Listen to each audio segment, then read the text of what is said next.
Ray from BBC Radio Leicester will be alongside in the fullness of time. He's just sorting one or two things out. Now, the umpires on my list says Steve Shaughnessy. No, it doesn't. It says Sonny Shanmugam. If my eyes were any better, that'd be dangerous.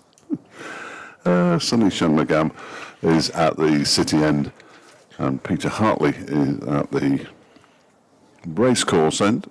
Richard Ray from Radio Leicester is with us. Morning, Fletcher. Good morning, everybody. Give us your beautiful dry day here in Derby. Fantastic Too stuff. warm, if anything. Just one change for Leicestershire. The new signing, the loan signing, Ben Green, comes in, and Matt Salisbury drops out.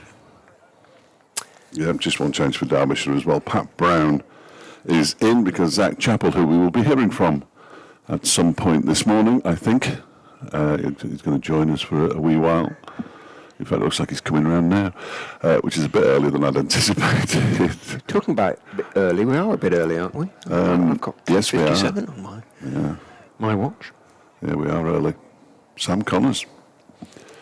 City End is in and bowls, and Rishi Patel defends it up to mid-off, where it's fielded by Harry Kame, and there's no run. The first ball of county cricket bowled at the county ground this summer. 19th of April. Close enough.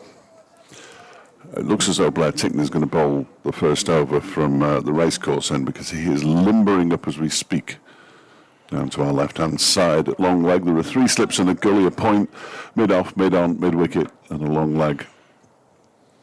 Patel waits as Connors is in and bowls to him, and he leaves that one alone. Good carry, which is nice to see. We've no idea how the pitches are going to play. We're just hoping that they play slightly more sportingly than possibly did last year. And Neil Godrich has been working hard. He's been working hard just to get the outfield playable, in all honesty. There are scars, but that is not a surprise, given that it was a bog last week or the week before, whenever it was we were here last. As Connors is in again and bowls, and that one is bang on target, and Patel just props forward and pushes it once again up to Harry Kame. You've seen 2 games of cricket, haven't you? Well, we saw about a third of a game up at Headingley. We had lost. We didn't play any of the mornings up there. So all in all, we sort of had about 1 3/4 innings at Headingley, and then 3 days at Leicester last week, and lost the entire last day, which you didn't. You had a very exciting, yes, potentially exciting last day. Yeah, comfortable enough in the end, I think.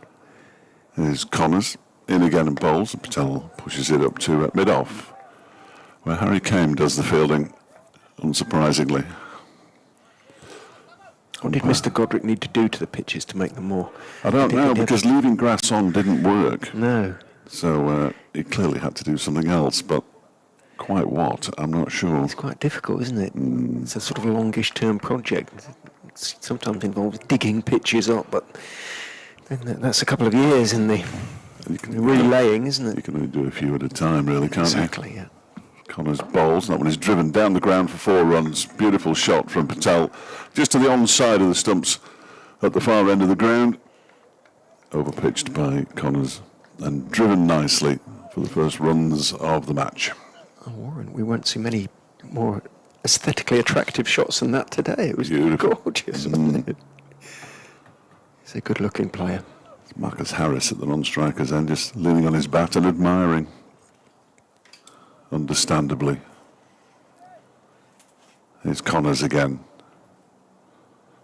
Final ball of his over, bowls to Patel, who pushes this wide of mid-off, but straight to Harry Kame once again, and the first over has come, and indeed gone. And Leicestershire are 4 without loss. Rishi Patel has faced every delivery so far, and he's got 4 runs, and a very nice 4 runs there were too. There will be an update for BBC Radio Derby fairly shortly, which means it will sound slightly bizarre, but can't be helped. Richard's nipped next door to update the good folk of Leicestershire, and it will be Blair Tickner, the New Zealand, his first bowl at Derby, which is excellent to see. His moustache is coming along very nicely indeed.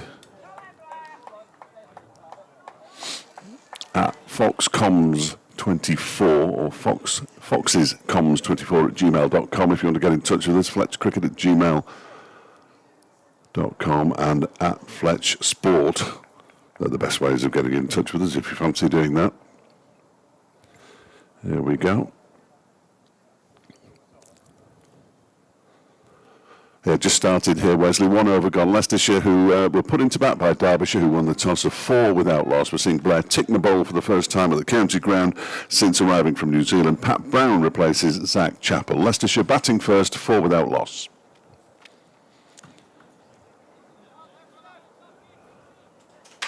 First ball was defended by Harris. So Tickner is underway.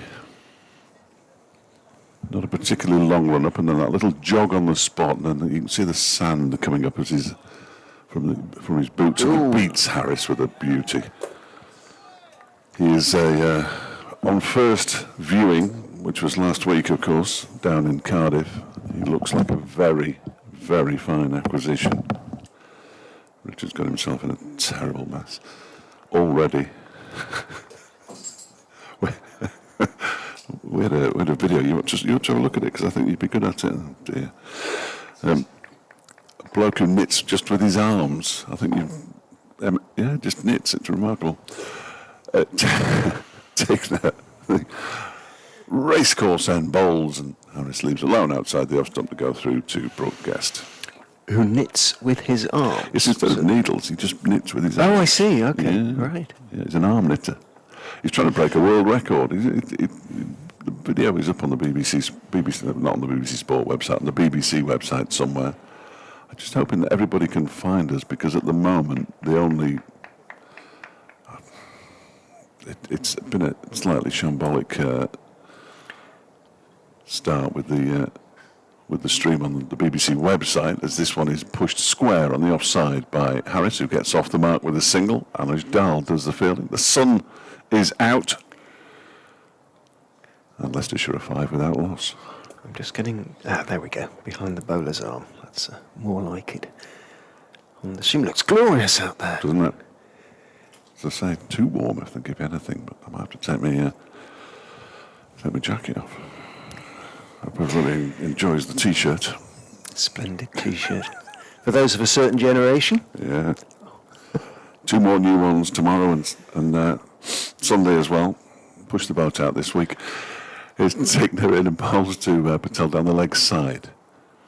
Taken by Brooke Guest, who immediately hands it to David Lloyd, captaining the side for the first time in red ball cricket, well, in any form of cricket here at the county ground.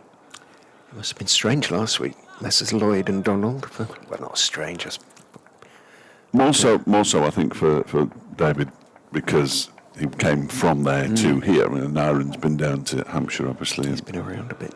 Yeah, I'll tell you about his answer to me in a moment, as Tickner is in and bowls. That one is defended by Patel, and there's no run. So the obvious question, isn't it? Never shied away at the end of the over 5 without loss. I've never shied away from the obvious question. Was it strange walking down the steps without the daffodil on your shirt? No, I've moved on. That was in the past. Thank you. Next question. Very almost spiky, which isn't David Lloyd at all, but clearly didn't want to talk about. Okay. I'm led to believe he had a bit of a send-off when he was run out in the second innings as well. So doesn't appear to be any love lost. Unlikely to be re-signed No. in the near future, then. No. It would sound like. A few have left there, though, haven't they? An observation, no more. So, Harris, the Australia international, left-handed, of course, is going to face Connors. He's going to go around the wicket with 4 slips waiting behind him for the edge. They're quite close, the slips, as Connors is in and bowls down the leg side, and Guest sort of falls away to his right to take it nice and cleanly, two-handed. Picked up a couple of wickets down at Cardiff. Sam Connors. I don't think is that 3 wicket takers then? Thompson, who's rather a long way out in front. Yes, Connors yes. and Got, one. Yeah, 2 for Tickner, 2 for Connors, and Anuj Dal got one. Anuj got one as well. I think Anuj got one. Okay. Connors. I should know, The really. ball high, comes in, bowls fullish, straight. Waiting for it, Harris, always cautious early on, just to clips it slightly wide of mid-on, moving to his left. It's Pat Brown out there. Makes the stop comfortably enough. Just trying to see, there's more sand at this end, the slightly lower end of the ground, I suppose, than there is at the far end. But as you say, when Blair Tickner was running in, there were great, really big, quite clouds of sand, dust coming up each time his feet hit the outfield. It really was wet. Connors in, bowls full again, looking to drive, hits it very firmly down into the ground, but it bounces up quite nicely for the man trying to cover both mid-off and extra cover to make the stop. Didn't follow through there, Harris. Might feel he missed out a bit. Wanders down the pitch, flicks at the a little bit of probably imaginary dust. He's got in each innings so far that he's played this season. Marcus Harris went on to a half-century at Yorkshire, but wasn't able to do so last week, and he's probably a little bit frustrated about that. Waits. Connors in, turns him nicely off his legs, but again he's found a fielder. Alex Thompson there at mid-wicket. Hit it beautifully, crisply. Marcus Harris straight to Thompson, a couple of yards either side, and that would have been 4. You're talking about sand. If you want to see some pictures from earlier this week, N. Goddard is Neil Goddard's Twitter handle. I'll just show you the size of the machine. And then my goodness. There was sand everywhere. Wow. That one's remarkable because you can see it all the way around the square. Connors in, bowls, better line, just outside off stump. Good leave from Harris, just lifts his bat over the line of the ball. Lets it bounce through to Guest. So far, the pitch hasn't done anything extraordinary. Back with the Duke's ball, of course, to the relief of bowlers, I suspect. Across the land, 5 without loss, the Foxes. Just been informed Zack Chapel's on his way over now, which is very exciting. Connors turns. In he comes. Bowls straight, and Harris is playing it back down the wicket. Thinks for a minute it might just squeeze past Connors, and there might be a run in it. Both batsmen take a step. Connors sticks out a big left foot, stops the ball, and he's followed through, and both batsmen retreat. They walk towards each other, touch gloves because it's the end of the over. A maiden over from Sam Connors. Got away with 1 or 2 foolish deliveries, giving the ball a chance to swing. It hasn't as yet, but it doesn't tend to for just a few overs in. 5 without loss, as I say, after 3. Steady start by both. Tickner will be bowling to Patel, who pushes this one into the onside, fielded by Pat Brown, coming in from mid-wicket. And there's no run. Yeah, he did a remarkable job, that really, Neil, to get the drainage people in. And to do, you can still see some of the lines just to our right on the edge of the square. The irony was, of course, he was telling us that, when the game was finally abandoned, first game of the season was finally abandoned, they had to water the square as this next delivery, a little bit of a leading edge into the offside, and it's fielded by Harry Kane. Zack, he's got cold hands, yeah? Do you mind? Richard's just going to step away for a moment, as we'll hear from young Zack, who's muffled up against the cold with a very nice puffy jacket on. Well, I say very nice. Is that my kind of thing, Zack? How are you? Yeah, I'm well, actually. How are you? Good. Yes, good. This is the next delivery from Blair Tickner. It's played down to long leg, where Alex Thompson does the fielding. They go through for a single, 6 without loss. So what can we expect from this pitch? That's why we've got you up here, really. Well, yeah, it looks a little bit more carry than what we're used to, I think. First over there was some good carry, wasn't it? Yeah, obviously Blair's quick bowler anyway, and he's quite tall, but they have been a little bit placid over the last couple of years. But we've changed a few things, and I think Mickey's left it to the groundsman, and it looks like it's got a bit more in it. Tickner balls, defended by Harris, who, I was going to say he thought about a single. I think Rishi Patel thought there might have been something there, but Harry came around from mid-off to do the fielding. There was nothing there. It is warm in here, isn't it? It is a lot I had warmer to take than my out jacket. Oh, no, I don't want to go out there. There's a bit of a Chris Gale out there at the moment. Yes. So. Yes. Although, ironically, I don't think Chris Gale would like to be out there either. It's not really his kind of weather, is it? We might have a few more in if he was there. Well, true. Tickner bowls. That one comes off an edge and it's nicely stopped at fourth slip by Lewis Rees. Diving down to his right, wrong hand. The ambidextrous Rees managed to clutch it in. He gets a low 5 from Brooke Guest and from Manoj Dal. So look, why are you sitting next to me?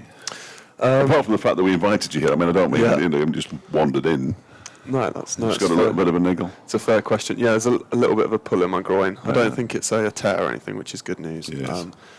But I think just precautionary, we didn't want to lose a bowler and be struggling in that sense. So hopefully I'll be all right for Headingley next week. But worst case, 2 weeks, I think. Tickner balls edged and not caught at second slip by Wayne Madsen. It was probably shoulder height, and it's flashed through, and Blair Tickner's doing his best not to turn around and say something. I think you know what that feels like I do when you've toiled away and you've induced the edge and it's not taken, and Harris moves on to 5 and Leicestershire 10 without loss. It was quick. It was quick. He's actually, we watched him bowl in the nets for the first time, obviously a couple of weeks ago, and he looked frightening, to be honest. Gladfully he wasn't in my rotation, so I didn't have anything to do with him. But watching him from the back was frightening enough. But no, he's obviously a very good bowler, and he's in the last couple of years he looks like he's put on a yard. And the thing that was really impressive last week is he showed a lot of heart. Like he came charging in for the entirety of the game, which obviously that sounds like it should just come anyway. But when you bowl kind of 45 sets, to bowl with that same intensity is not always that easy. No, absolutely. Willing. Yeah, and I think that's what you want from your overseas. The kind of two things you can control are your attitude and effort, and I think he bought both of those for us last week. The first delivery of the new over from Sam Connors was defended into the onside. You kept running in though. Tried my best. It looks like I ran in too hard. But no, it was. I think it was a bit of a combination. Obviously, you can't really replicate the load of a 4-day game in training. Connors is in again and bowls, and Patel pushes it out into the onside where Thompson fields. I think the closest you can actually get to kind of replicating a game would be to train in the morning, go and play a round of golf or something, and walk around for 6 hours and then bowl again. Yes. Which sounds like I'm just trying to have some fun, but it's not fun watching me play golf. So, but yeah, it's just the kind of time on feet, really. I think we covered about 50k over that 4 days last week, which is a considerable amount. Obviously, it's not all running, but I'm hoping that's between you rather than each. That's each.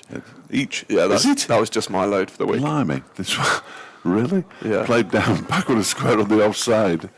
It's almost as far as we had to go in the car to get there. Yeah, that was a long journey. But no, it was good. I thought the boys actually kind of, considering it was a Kookaburra and the wicket was quite placid, and Tomo obviously bowled wonderfully. Thank God there was something in it for him. But it's just the kind of the difference between the Duke and the Kookaburra is obviously pretty pronounced. It doesn't really move off the seam, especially on a placid wicket like it was. So it made it tough yakka, but it's what it is. It was the same for everyone, wasn't it? Having kind of 17 out of 18 draws in the last 2 weeks. It's not ideal, is it? Connors bowls and is driven by Patel. Not quite as beautiful as the first drive, but not bad. And he's got 4 more, this time to long off. And he moves on to 9. Leicestershire to 14 without loss. With the Dukes, though, it seems to take, 4 overs from each end before you can really get to work on the ball, and then it starts to do stuff. But it'll stay doing stuff for longer. Absolutely. I think, it's the kind of other way to the Kookaburra. The Kookaburra swings for a couple, then kind of stops. Might reverse if it's dry, but obviously in April that's not going to happen. And the Duke is, once the lacquer goes, it does actually become a lovely ball to bowl with, especially if you've got a bit of a wicket with a bit of grass on it. I think we'll start to see it move more and more as this kind of innings progresses, hopefully. Good. Connors bowled. That was a full toss. Just missed his Yorker length there. Salmon, it's pushed up to mid-off, but it's fielded by Harry Kane. It was a strange old pitch, though, wasn't it, down at Glamorgan? Because when Alex Thompson got one to turn square before lunch on day one, everybody sat up and took notice, and it carried on doing bits and pieces, more for the spinners, for about 2 days and an hour. Yeah. It stopped completely. Yeah, it was weird. It was kind of because it was a little bit wet, so it was a bit tacky in the first couple of days, and then so it was hard to drive. It was kind of easier to score off the back foot. Connors bowls to Patel, pushes it up towards mid-on this time. There's no run. Yeah, obviously it was a little bit tacky, but then it hardened up a little bit day 2 and 3 and 4, so that meant that you could kind of get a bit more reward for your shots off the front foot. But yeah, it was a bit of a tough wicket to kind of force a result on. Although we weren't far away from pushing for a. I'd have liked to have seen potentially us go a little bit harder in that kind of third session and see where we got to. But it's a big debate, isn't it? Whether you kind of what you kind of do. I think the batters thought because it was a slow wicket, it was quite difficult to score, even though it wasn't the easiest wicket to get wickets on. It wasn't easy to score either if they bowled straight, and they did bowl well, to be fair to them. So there was 12 overs after, or whatever it was, after lunch that were lost that really put the kibosh on it, it seemed to me. Yeah. When it rained at lunchtime. Tickner around the wicket, bowling to Harris, who defends this one straight into the ground. But yeah, I know what you're saying. But there's always that so early in a season. I mean, I'd like to see some wins, clearly. But so early in the season, do you risk losing a match to win it? When everybody else is drawing, it puts you even further behind. I know Derbyshire are only behind at the moment because there were no bonus points on offer in the game here a couple of weeks ago. But I know what you're saying. For me personally, Tickner's in again, balls to Harris, full delivery, almost sneaks it under his bat. for me personally, I like to see us. I would rather risk losing to win. To be honest with you, I think that you learn a lot more from putting yourselves under those kind of pressure situations as players. I feel like it's not the easy option to block out because you're guaranteeing yourself points, and points are obviously necessities. But I'm not saying there was a conflict of what we thought. We obviously, if you choose something, you have to fully commit to it, which we did, and I'm not unhappy about that. But I do think you learn more from putting yourself in a kind of situation where you are risking to lose to win. But you are right, losing those 12 overs to rain was a huge thing, and that kind of put a damper on what we could do. Over the wicket to the left-handed Harris now, and he leaves that one alone outside the off stump. The thing that surprised me in the end was that Lewis Rees had a century there for the taking, didn't he, really? Finished on 91, and in the last few overs was basically tapping the ball back to the bowler, and you think, well, go on, you'd risk it, wouldn't you? Yeah, I think that just shows what kind of team man he is. He batted obviously all day, and that takes immense concentration. I feel like when he gets in one of these zones, he's very hard to get out, and he's obviously got a good track record there as well. This one is a full delivery, and it's guided to backward point by Harris. There's no run, 14 without loss in the 6th over. Derbyshire winning the toss this morning. If you've just joined us, decided to have a bowl first, which wasn't a major surprise, I don't think. It is April. Yeah, I think that was probably the right decision. Hopefully I don't eat my words like we saw at Warwickshire last week with the old. They chose to bowl, didn't they? Oh, sorry. Durham put them in, didn't you? Yeah, sorry, that's it. Taking the bowls, that one's pushed out into the offside, and there's no run. Yeah. Durham haven't had to make a decision so far this morning in the first division. They're playing at Kidderminster against Worcestershire. Delayed start there. Delayed start at Canterbury as well. Warwickshire 18 without loss against Hampshire down in Southampton. Somerset, I've got Nottinghamshire 12 for 1 at Taunton. No play so far at Chelmsford either, between Essex and Lancashire. One game in the second division has been delayed. That's at Wantage Road. Northants against Glamorgan as Tickner around the wicket to Harris, who leaves that one alone outside the off stump to go through to the keeper, as Sussex decided to field first as well, or bowl first. Nobody's ever chosen to field in their entire lives. Gloucestershire 19 without loss, and Yorkshire 29 for 1. Lords having been put into bat by Middlesex here, 14 without loss. We talk about it all the time and without any kind of evidence, in the same way that I talk about 3 wickets in the power play in T20 and you can't win the game. It's all nonsense. But 3 wickets before lunch if you bowl first, is that the minimum requirement, really? I reckon, yeah, that'd be a nice kind of place to go off. And I think if you're not, then you've got to be controlling the rate. We always, going back to what they said at Notts now when I was there, we always used to say if you control the rate, you control the game. I think that's what their bowlers last week at Cardiff did really well. So they didn't get any wickets for a period, but they bowled dead straight and they won it kind of 1.92 and over, which meant when they did fall, the game hadn't really gone anywhere. Yes, absolutely. Connors in and bowls to Patel, who's edged it and been dropped this time by an Aaron Donald at third slip. So both openers have been dropped. Harris by Madsen off Tickner when he was on 1, and now Rishi Patel by an Aaron Donald on 9. That hurts. It does, doesn't it? It does. I would never ask you to comment on stuff like that. I mean, slip fielding is a very specialised position, clearly, which is why Wayne Madsen has been so good at it for so many years. David Lloyd at first slip, Madsen at second, and Donald at third as Connors bowls, and that one is left on length as much as anything. It probably bounces over the stumps. I think when it comes to slipping, like if you boys are putting in the hard yards in training and you can see that as a bowler, then everyone's human, everyone can drop them, and we've got, obviously you pick your best slippers, and it is what it is. Like it's when you don't see people training it and then they're kind of in there and they drop them, then it can be frustrating. Obviously it's frustrating anyway, but the boys do work real hard at it. So there's no worse feeling than for the bloke that's dropped them, especially if you're giving them a spray when you're bowling. So we try and stay away from that.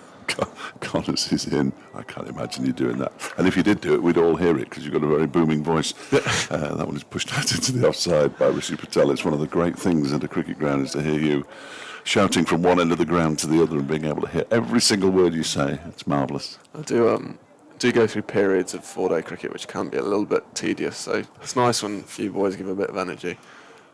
See a few smiles, which is nice. Well, you were doing your best in the student game. We were sitting up on the members' balcony. There was virtually nobody here. And as Connors comes in again from the city end, bowling to Patel, who leaves alone outside the off stump, 14 without loss, 2 to go in the over. I think there was a little twerk in there as well at one point. I think I'm not an expert in dances, modern dances, or even old-fashioned dances, but it looked like a twerk to me. Yeah, I'm not sure Gaff would be too impressed if that was in a first-class game. But no, well, I did suggest that you wouldn't have done that if it had been the opening county championship match of the season. But especially if I'm trucking back at 5 and over, so if you're bowling well, I think you can do what you want. But if you're on the sidelines, then you've got to be a bit more careful. Connors to Patel, who pushed out into the offside, no run. I think a lot of the time as well, like it's obviously our job to play cricket, and it's a very privileged position. But you've got to have fun, haven't you? Like the reason you are doing it is because you fell in love with the game as a youngster, and I think if you can kind of keep that bit of fun playing with your mates, and that always helps you do well as well. I don't think enough professional sportsmen actually smile. It is. I mean, clearly it's a serious business. It's your job of work, but I like to have a bit of a laugh when I'm working. Exactly. I say working. Connors bowls and Patel defends it straight back to him. End of the over, and a good over from Sam as well. Patel dropped in that one, so both openers have had lives. 14 without loss, Leicestershire, and if you get both openers inside the opening 25 minutes, you really are on course to get your minimum of 3 before lunch, aren't you? So that will, as you say, that'll hurt. Yeah. And I don't think a single chance was missed down at Cardiff. I can't remember a chance being missed down at Cardiff. No, we had a couple drop short, but that's obviously nothing on our part. But yeah, going back to the smile thing as well, I feel like when you see people that are enjoying it and they're smiling, they're often in good flow. Like you can often tell if someone's out of rhythm, they kind of look a bit stiff, wooden. They're often not smiling, and often when you see a bowler that's kind of happy and almost... Glenn McGrath used to sing a song in his head, didn't he, when he used to run in? And yes. Not enough of that. Singing out loud would be good. Marcus Harris turns the first ball of the new Blair Tickner over down to backward square leg for a single, 15 without loss. Harris 6, Patel 9. I tell you who has got a lovely singing voice, actually, is Nye Donald. Has he? Well, of course he would have, wouldn't he? Yeah, he's Welsh. Racial stereotyping, of course. But exactly. It is frustrating, though, because he's living with me at the moment. Obviously, he's buying a house down here, so I have to travel with him every morning, and I can't listen to a song without him duetting it, so it can be frustrating. But I'll ask you what station you listen to next. Down the leg side to Patel. Goes through to broadcast. You're on one of those hits radio stations, It's my own music normally. We have a nice taste. So we have a bit of rap, obviously modern stage stuff, and then we like our country, like Really? I think like Zach Bryan and people like that. We do enjoy that, and he does as well. So we have a little sing song, and sometimes listen to a podcast. We were listening to the Chris Wright and Keith Barker Bowlers Union podcast recently, which has been quite a hit. Tickner in, 3 slips in place, and he drives Patel back towards Tickner, who just puts out his right hand and parries the ball. He's always struck me as, I've never met him, Chris, who was it? Chris Wright. Chris Wright, that's it.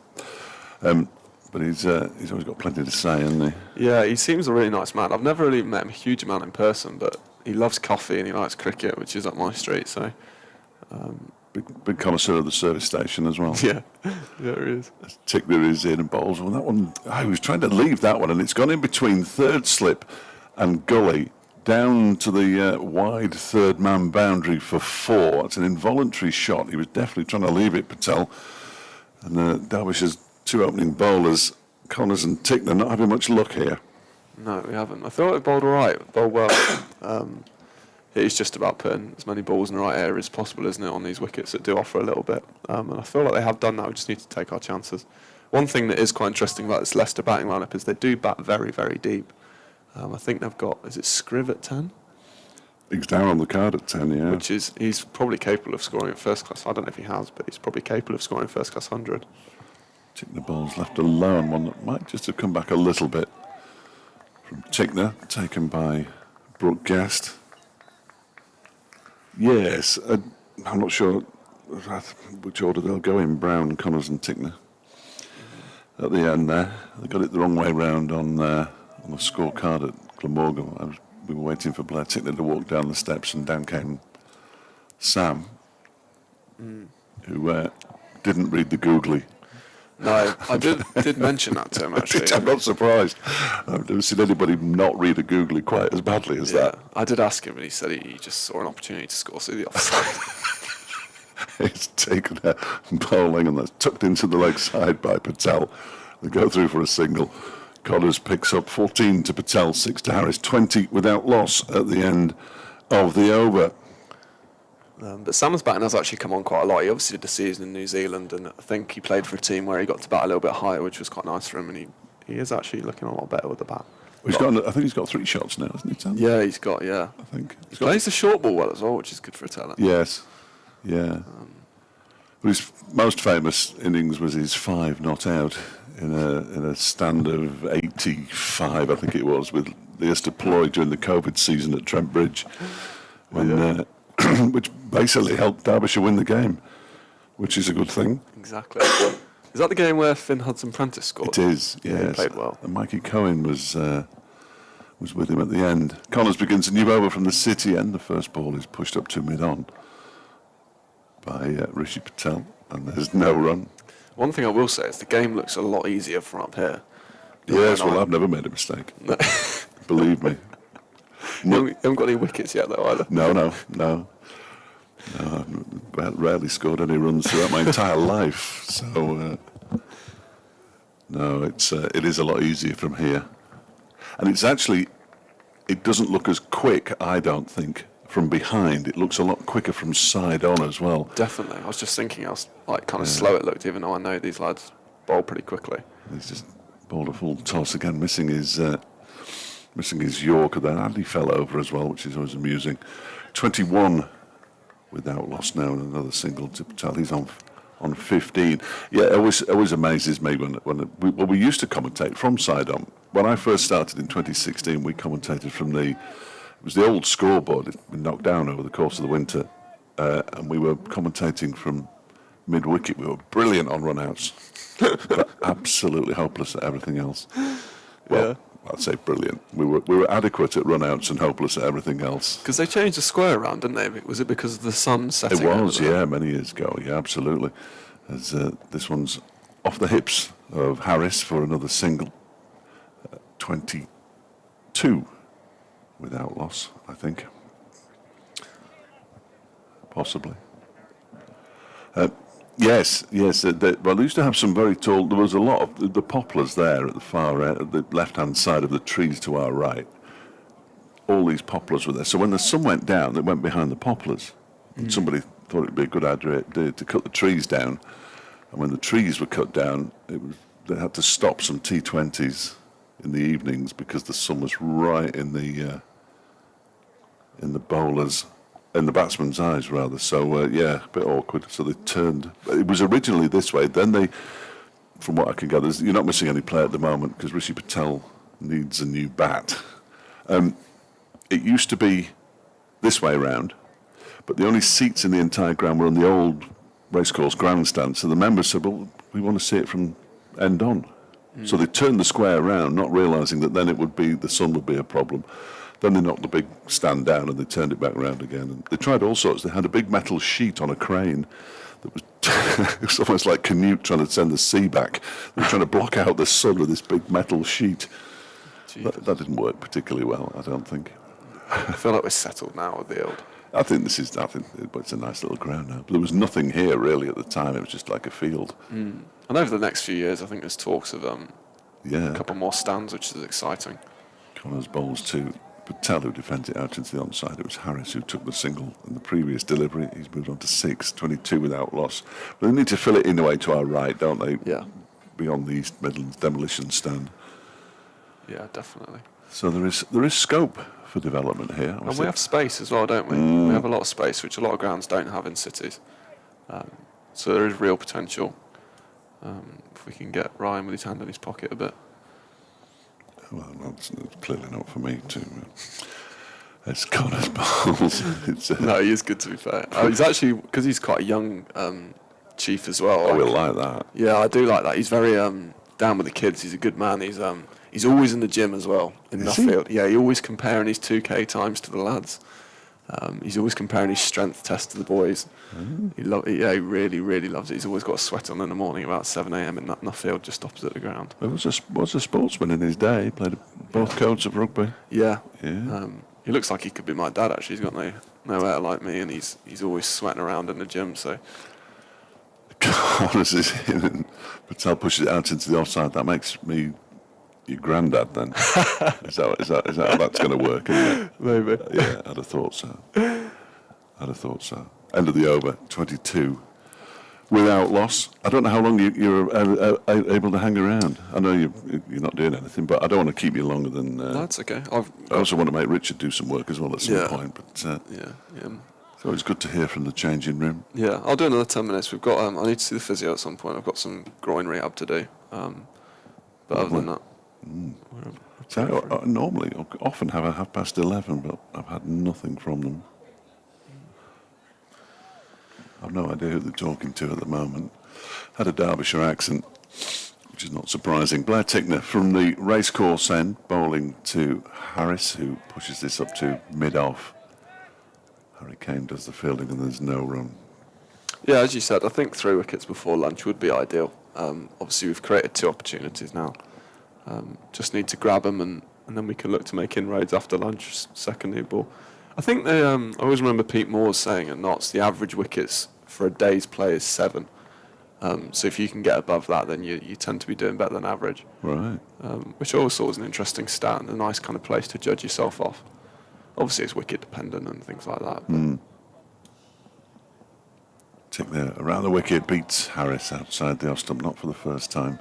We could do with the sun not hitting that wicket for too long, really. Yes. We don't want to flatten out tomorrow, do we? No. We want to get these boys out with a bit of cloud cover and then 35 degrees tomorrow, hopefully, and we'll pile them on.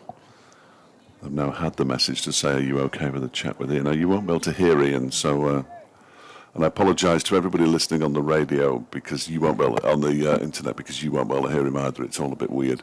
As Tickner is in and bowls to Harris, who pushes that one back to the bowler, and there's no run. There is no way of doing this. I might actually if Rich has your headphones just for a moment. Well, that might be the end. But if it is the end, thank you very much, Zack, for.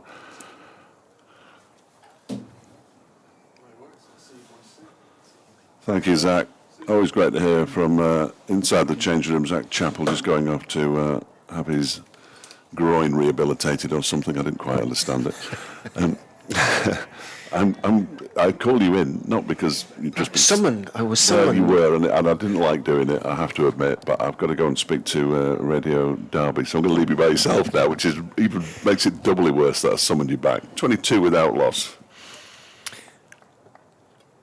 Tickner, who's bowled very nicely, without any luck so far, will continue from the racecourse end. Yeah, very good, mate. Patel 15, Harris 6. Tickner round the wicket, bowls very straight, and Harris compact, everything close together.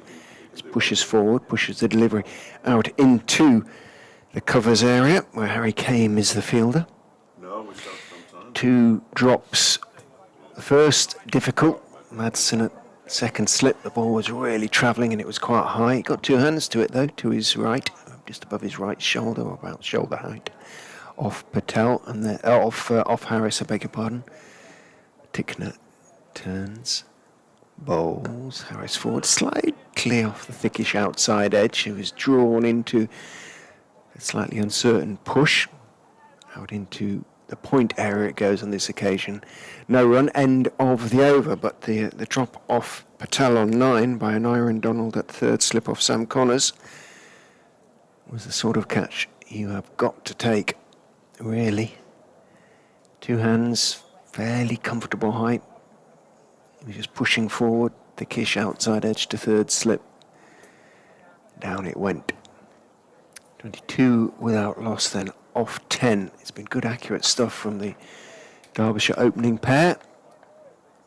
And Leicestershire at the moment slightly fortunate to survive without damage. Connors, longish spell now, comes in bowl. Slightly short though this time, might be getting a touch tired, and outside off stump. Patel loves it there, got up on his toes and cracked it away between the man in the covers and point out to the boundary in front of the electronic scoreboard, which is looking a little bit pale in the sun. Just needs turning up the wattage if that's possible. Patel, as he demonstrated last season, and has already demonstrated this season, has the ability to make the opposition pay if they miss him early. Connors is in, bowls to him, better length edged, went for the thick drive, went through about 4th or 5th slip, again at catchable height down to the third man boundary for 4, so drew him into the big drive. Rishi Patel, thick outside edge, and he's been lucky on a couple of occasions in that respect, and he's been lucky again there, but he picks up 4. Can he make the most of this good fortune? Moves the score on to 30. Patel now on to 23. Donald didn't dive, it was just that little bit too wide of him. It was travelling too quickly. No luck or joy for the Derbyshire bowlers at the moment. Few hands on hips out there. Connors in again to the hip of Patel. Just turns his back face on the ball as he leans forward, pushes it out towards mid-wicket, goes more or less straight to mid-wicket, and there is no run. Pitch tinge of green on it, as you would expect on the first morning, but it's already sort of looking a little bit paler in the bright sunshine now here in the East Midlands in Derby. Anyway, Connors is in and bowls again, a touch short, coming in towards middle and leg, and Patel plays it firmly out towards mid-on that occasion. Pat Brown, the fielder, no obvious sign of anybody else warming up at the moment. Slightly surprising, given this is Connors' 6th over.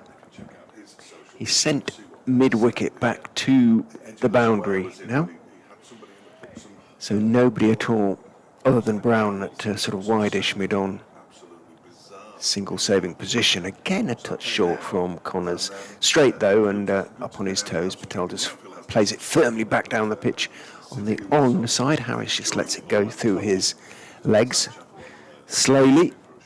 And on striker's end, Brown moves across from that wide mid-on position to field. No run. Yes, if you can get out of the wind, it's again pretty pleasant out there, I would imagine, watching at the moment. Connors turns in, bowls on off stump this time. Patel leans forward with a slightly angled bat. It runs it out towards backward point. The energetic Dahl bounces across to his left. He's swinging his arms a bit now, so it may be that he is going to replace possibly Connors at that city end of the ground. Leicestershire survive, or the Leicestershire openers survive another over, not without alarm, but as Fletch comes back alongside, very obliging of Derbyshire to keep putting these chances down. Wasn't it? Yeah. And they weren't massively difficult chances, were they? I mean, Wayne Madson's was about shoulder height. Yeah. Marcus Harris should have gone. Absolutely. And Aaron Donald's was a third slip catch, really, wasn't it? It was that kind of catch. Tickner begins a new over, his sixth. Connors has already bowled six. First ball is defended by Harris back towards the bowler. And you could see Blair Tickner did everything he possibly could not to say anything naughty, because he basically turned around with his back to the slip cordon and just stood there. Sam Connors slightly less demonstrative. Zack Chapel, when he was with us a few minutes ago, as Tickner bowls, that's left alone by Harris to go through to the keeper. He said, yeah, 3 would be nice. Well, if you need 3 and you put 2 down, you need 5. And 5 before lunch it's out of the ordinary on day one, really, unless it's particularly conducive to bowling. So, yeah, they will be disappointed, as they say in sport. Something of the George Scrimshaw about that. Or t'other way round, I suppose you would say, wouldn't you? 100%, yeah, absolutely. Tickner bowls left alone by Harris to go through to guess. The fact that he's now regrowing his moustache, which I don't know if he took it off just for the flight, but he arrived moustacheless. Oh, did he? Yeah, which was hugely disappointing. But it's back now, which is great. Yes, there is a bit of George Scrimshaw about him. It's not a classical bowling action by any means. I mean, Zack Chapel would be the classical bowler, very upright and presents the ball nicely. Tickner's all arms as he is driven by Harris for 4 runs out to the extra cover boundary. The ball is slowing up a little bit, but Harry Kane's not going to get there. And that is a boundary for Harris. It's only his second. He moves on to 10, 34 without loss. Well, 6th over for Blair Tickner. Probably don't want to be bowling too many more in your opening spell. No. He's taken up quite a lot of the outfield already, hasn't he? He's sort of got through the sand now, and there's bits of earth coming up as he... I feel desperately sorry for Neil Goodrich here at the county ground. It cannot be easy. Every time he seemed to have it sorted, it rained again. It's Tickner bowls, that one's on the pads and clipped into the leg side. Connors will hurl the ball towards the striker's end, but Patel was there, so Harris picks up another single, moves on to 11. And Leicestershire up to 35 without loss. I would urge you to go and have a look at Godders on X. Absolutely. The pictures are remarkable. We were down in Cardiff when he posted them and walked in to see David Griffin. It was in the written media part, the media centre down there. I said, look at the state of this. Can we retweet? Can one retweet or re-X or whatever it's called these days? Yes, I can. I think I probably did, but I can do it again. Okay, that's an extraordinary amount of beach. I reckon I can do it again. Tickner bowls, and that one just moves away from Patel, goes through to Brooke Guest. So he remains wicketless. The New Zealander, 6 overs for 17 runs in 6 overs. Same as Sam Connors, actually. Both got identical bowling figures. That may well, as Richard said, be the end of him. Sam Connors is just having a drink, and removing his sweater and cap is Anuj Dahl, who'll bowl from the city end. Pat Brown in place of Zack Chapel. Just a slight groin tweak, he assures us, which is good. He thought he might be ready again for Headingley next week, and he also revealed he likes country music. So you always find something out whenever you speak to a player. I was quite frankly shocked. I didn't have him down as a country music singer. No. But he's sharing a house at the moment with and Aaron Donald, who's in the process of moving up from the south coast where he was. So they come in together, he says, and Aaron's got a beautiful singing voice. He doesn't like to generalise. Well, I did.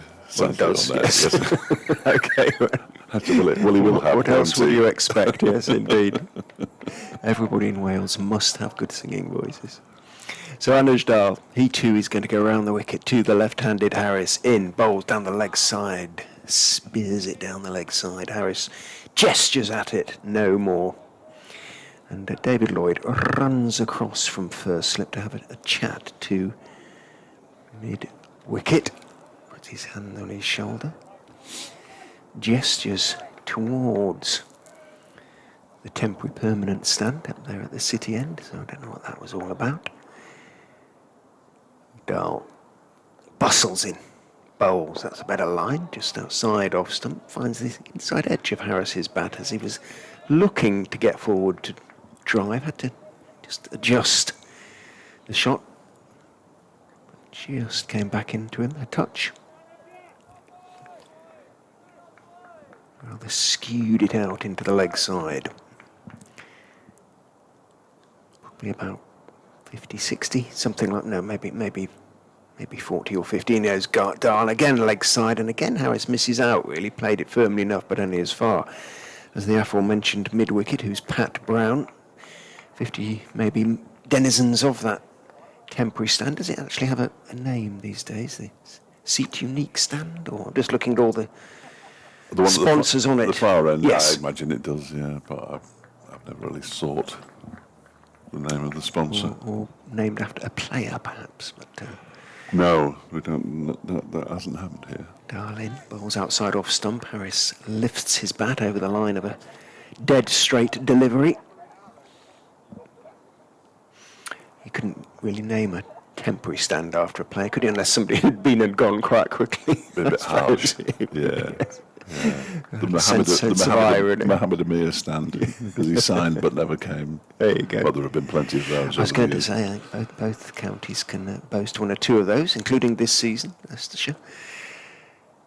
Dahl is in, bowls on off stump. Harris is forward. Harris, of course, a replacement for a Leicestershire signing who was unable to appear. The unfortunate Will Puchowski, Australia batsman.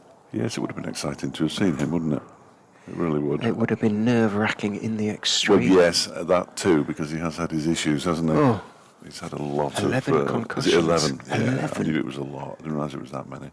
I would have been very nervous watching him. In goes Dahl and bowls on leg stump and just turned around the corner by Harris in the air. It lands a sort of leg gully with a big sawdust stroke cloud of some kind as it hits the ground.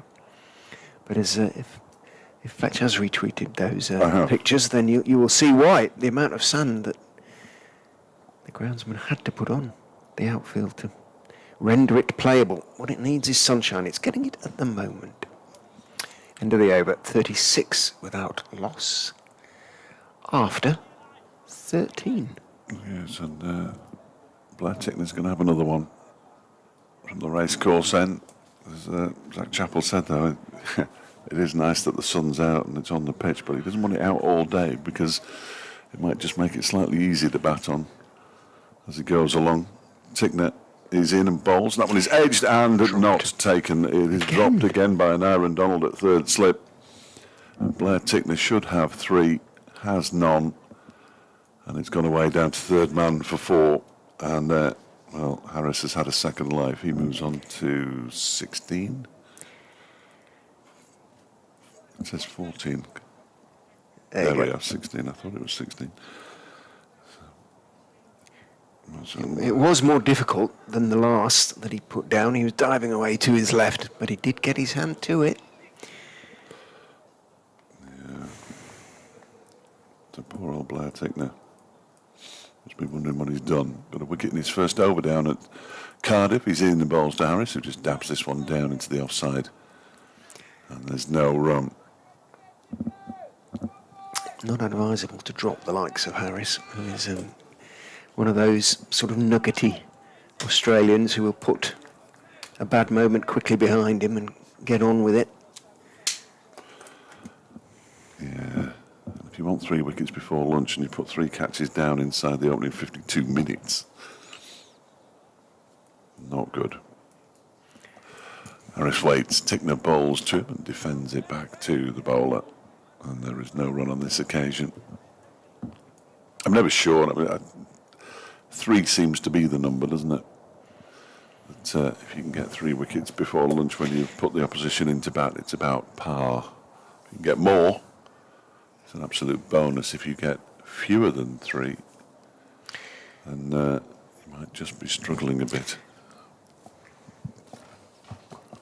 And comes Tickner again. From the racecourse end, bowls to Harris, who leaves that one alone. Goes through to Brooke Guest. There is no run. Just reaching for the binoculars, which I'd left a million miles away.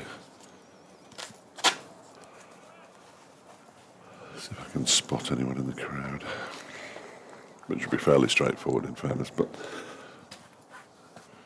there are coats and hats out there, so it's deceptive. Yes.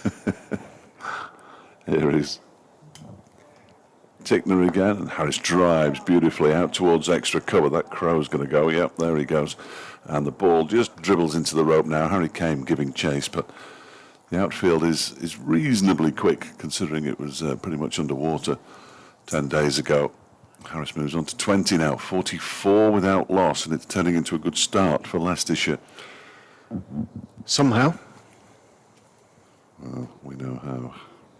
They didn't put a chance down at Cardiff, not one. Turns out they were saving them all for So it would appear so. today, this morning. Yes, it would appear so. Tickner to complete his 7th over in a bowls to Harris, who defends this up towards Harry Kane at mid-off. And that is the end of his 7th over. As I say, 7 overs, 2 maidens, 0 for 25. That might be the end of Blair Tickner as a helmet is brought out, which suggests that Brooke Guest's going to stand up to Brown? Well, or certainly Thompson come on early. he'll stand up to Dahl, I think, potentially, but then again perhaps not, because he's going to just deposit the helmet, in the usual resting place for helmets behind him. So yeah, it could be Thompson. I don't think he'd stand up to Pat Brown, would he? That would be an insult to Brown. No, I don't think any quicks like it when they... No. Dahl is going to go over the wicket, of course, to the right-handed Rishi Patel. Bowls. Patel gets a delivery down the leg side. Might just have flicked the pad. There's a solitary howl from David Lloyd at first slip. Nothing at all from the men on either side of him. Guest, who, of course, took the ball. And Madsen to his right. Wayne Madsen wearing that splendidly faded Derbyshire baggy cap. Donald standing sort of a little wider now, at sort of 3.5 slips. In goes Dahl and bowls. Patel goes down the wicket and whips him high over mid-wicket. Does rather plug over there, but he got enough on it for it to trickle over the ropes. A deep mid-wicket 4-4 is very much one of his favourite shots. Rishi Patel just used his feet, got underneath the ball, whipped it away. Moves on to 27, 48 without loss. Yeah, Guest is going to stand up now, having seen Patel advance down the track to Anuj Dahl.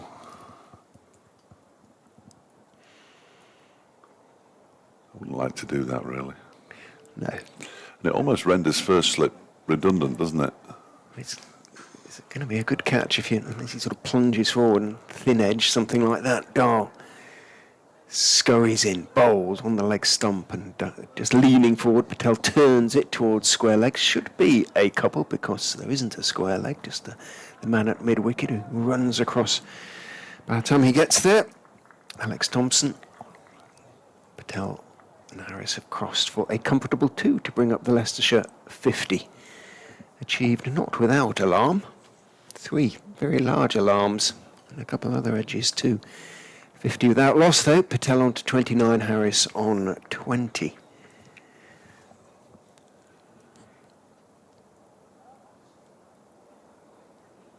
Dahl is in, bowls outside off stump. Patel stretches forward, leaves his bat raised.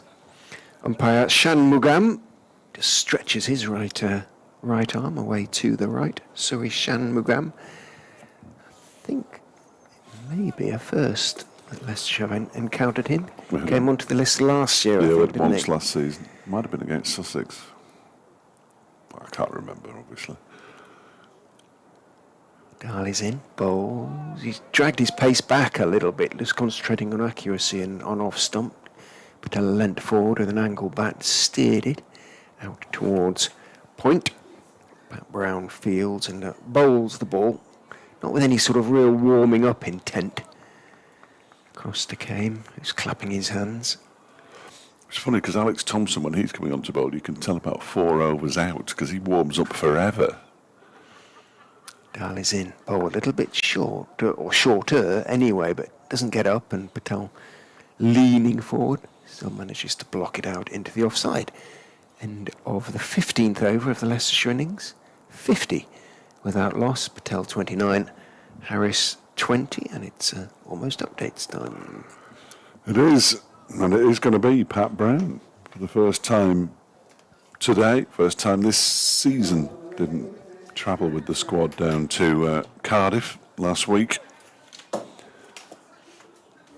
Spoke to him in pre-season. I know he's keen to impress in red ball cricket. Hasn't played a huge amount of it. Was absolutely staggered when I looked at his record, which shows, if I can find him, that he has played a lot of T20 cricket. Played for England, of course, 85 T20 matches. First class cricket, he's played 8 matches going into this one. 10 wickets.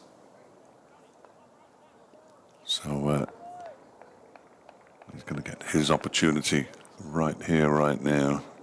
And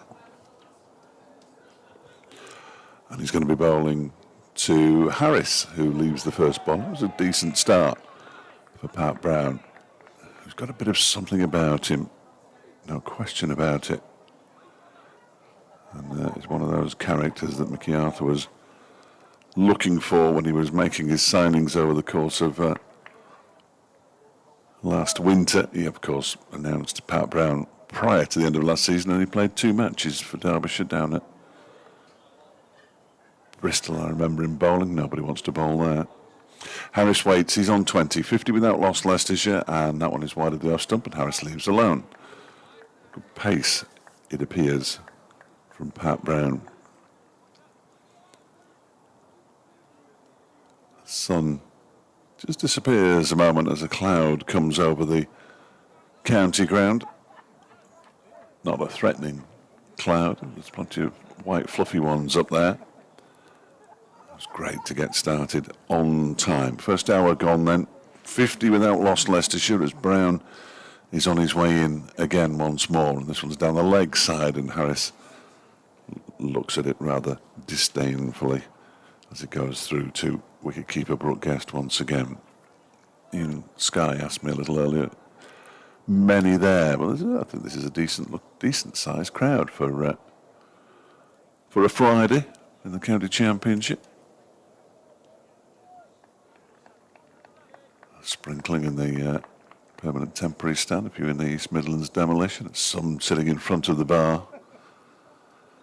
As Brown is in again and bowls, that one is driven, but Brown just bends down and gets a hand to the ball and takes all the pace out of it.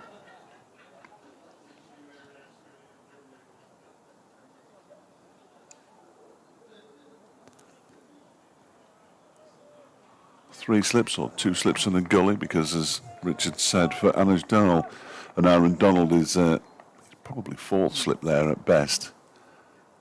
He crouches down with Lloyd and Madsen as Brown is in, and that one is turned into the leg side. High off the bat, was it? No, off the leg, so a leg bite.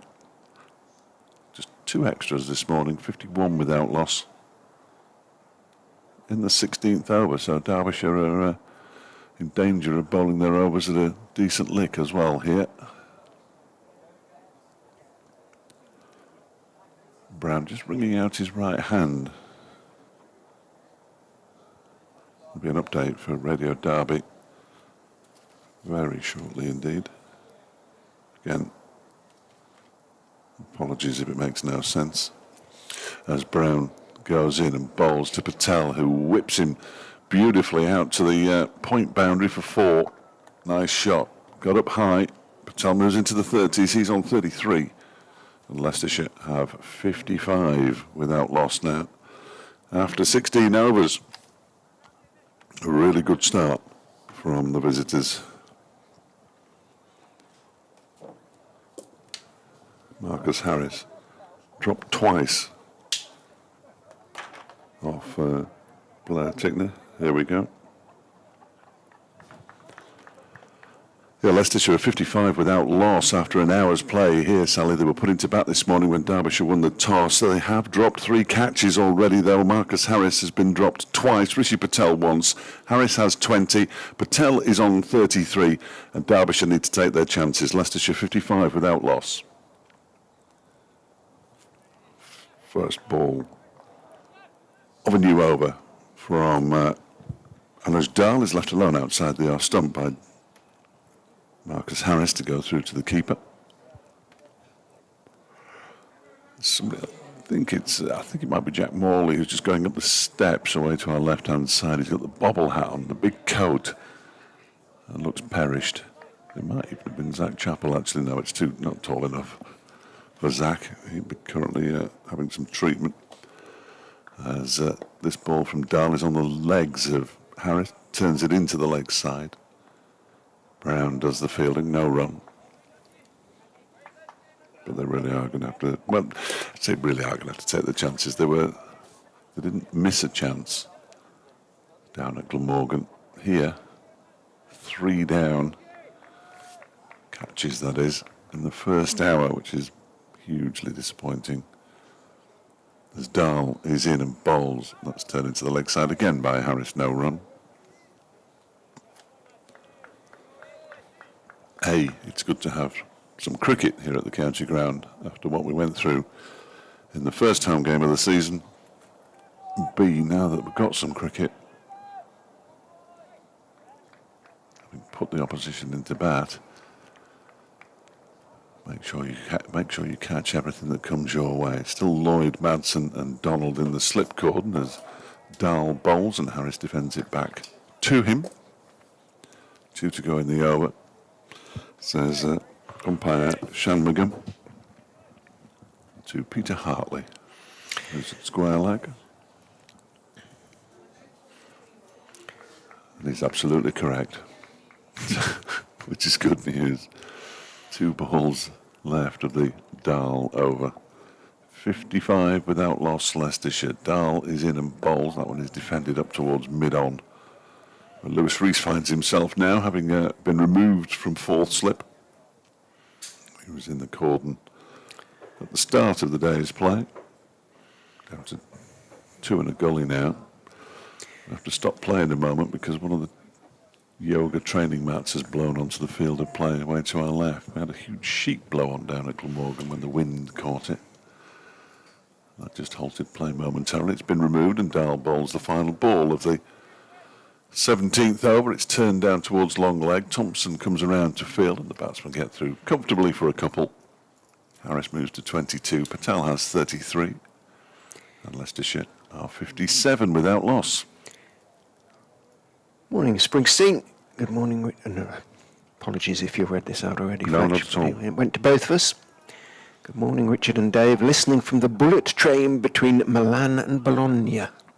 I didn't realise there was a bullet train there. There you go. Yeah. Well, actually, I mean, across the European continent, most of the trains are pretty darn fast now between the cities, just not in. And clean and comfortable. And cheap, relatively. Who'd have thought? It can be done. Anyway, morning, Springsteen.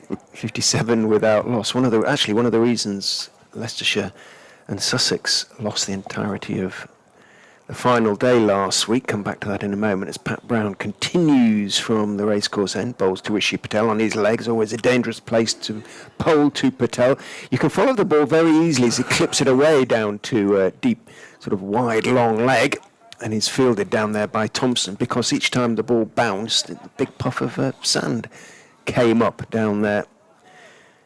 But yes, the health and safety was an issue with taking the covers off at times, because the wind was blowing so strongly that it wasn't considered safe to sort of take the covers off at some stages during the day. Brown is in and bowls. Patel leans forward, defends, having picked up 2 from the previous delivery, out towards Harry Kane, who's at mid-wicket to the right-hander. BBC Radio Leicester News saying that the forecast for this afternoon getting, quote, increasingly dry and bright. So fingers crossed that applies. These 30 or so miles north as well. Yes, I think we're home free. It was supposed to rain for slightly longer than it did this morning, which the fact that it didn't was good. Brown is in and bowls outside off stump. Maybe just straightened a touch. It was a little bit too wide, and Patel sort of stands, holds, having let the ball go through, and looks quizzically back down at the pitch and wanders down and prods without any real gardening intent, just sort of suspiciously at a couple of spots. And it was a little bit of approval from behind the stumps. 2 slips and pretty much a gully now. Brown in bowl, a little bit short onto the legs of Patel, who leans forward, turns the bat off face on it, pushes the delivery out to Kane, who throws it to Guest, who throws it straight back to him. One thing you don't want to do as a batsman is drive it too straight at this end, clearly, because if you look at the advertising mat that's been put down, you could do with a bit of an iron. It's somewhat wrinkled. Yes. I know how it feels, but... I was going to say, yes. Yeah. Brown in. Again, a touch too short, really. Better line on off stump, but Patel able to stay on the back foot and just block it out into the offside. The floodlights are coming on. Well, you know, when you said it was becoming increasingly drier and brighter, the Leicestershire backroom staff have hurtled out of the changing room because they fear it's going to rain, I'm sure. Well, that was down in Leicester. That was the Leicester weather forecast. Well, you always have better forecasts down there, don't you? It was raining this morning and it wasn't up here, so... Well, might just have a brief interruption, perhaps. In goes Brown, bowls straight, and Patel has a lot of time just to block that one. Out to mid-on that occasion, where Lewis Rees, who had a wonderful season last season, didn't he, as I recall? Yes. With both bat and indeed ball. Well, he was 9 runs away. It is raining now, in fact, so they're bringing the colours on. Yep. So that will We're be gonna the have a little first delay. He was 91 not out at the close in the second innings at Glamorgan, as Derbyshire easily held on for the draw. It would have been his 5th century in 6 innings against Glamorgan. He got 1 in each innings of both matches last season. He scored more than 500 of his 1,000 runs against Glamorgan. They were utterly sick of the sight of him. But yeah, I'm afraid at 12:10, all our good luck has run out all at once, and the covers are being brought on. It looks like it might just be a passing shower, in all honesty, but one or two people have left the permanent temporary stand. In fact, everybody is vacating the permanent temporary stand at the far end of the ground. And the moment the lights went on, it just got a bit gloomy. And I don't know which way the weather's going today. It normally comes from the west, but I think it's coming... Yeah, it is coming from the west if you look at the clouds. Although some of them seem to be coming from the east as well. I've never really understood how clouds move. But the umpires are going to stay out there at the moment as the covers come on, which is always a good sign, I think. It does feel very much like a temporary interruption, but you can see the rain still in the air at the moment. Could see proper covers coming on, as at Leicester. Surprised at the coverings. At Headingley, there are no sort of raised covers over the just put sheets pitch, on. just sort of sheets on. Very not ideal. Subcontinental. Felt a bit that way. Umpires are now heading off. Yeah, so With gestures at the blue sky that's away to the west. I think they're going to get to the boundary and it will have stopped and they'll be heading back. Peter Hartley might be hungry, I suppose.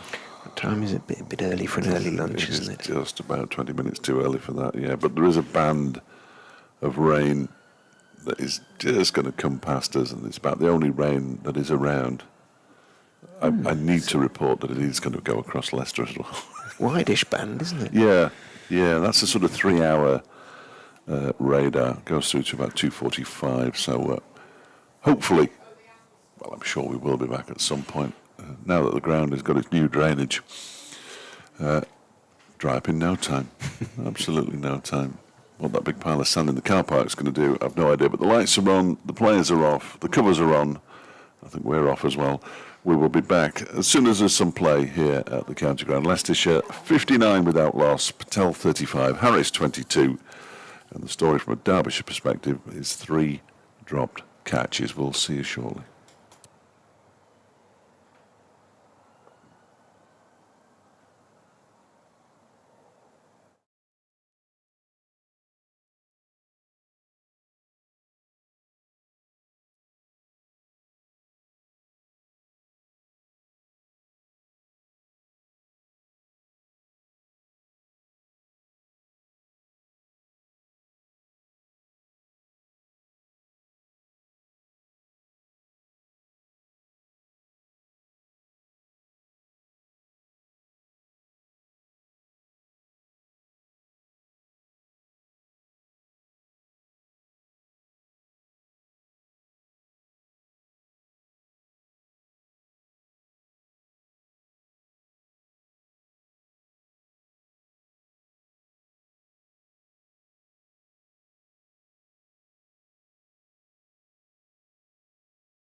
Well.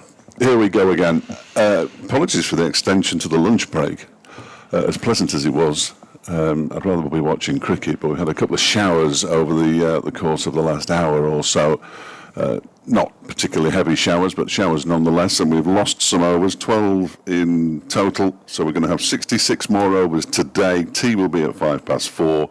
We're about to get back underway with Leicestershire, having had, I would suggest, Richard Ray from BBC Radio Leicester alongside me, having had the better of the morning, given that they're 59 without loss. Scoreboard suggests so, doesn't it? But it could so easily, and should perhaps so easily have been very different. As you said, got to hang on to the catches. I think two of them certainly could have been taken. One was as straightforward as you're probably going to get in the slips. A couple of much trickier ones. But things could be different this afternoon. Well, might have spiced it up a bit. Yeah, it looks a bit grey still, doesn't it, around? Yeah, and it's very cold out there, we're told. It's beautiful in here, though, which is the main thing, I always think. And it's Darley Bell, 3 overs before lunch is going to continue from the city end. Bowls, sorry, go on then, you do. No, you do. It's blocked out by Marcus Harris. I was going to ask you about this, the pink bales, but it is the sponsor's pink, isn't it? So yes. Presumably that is the only sort of significance thereof. Yes, I think so. You can, but they are more legible.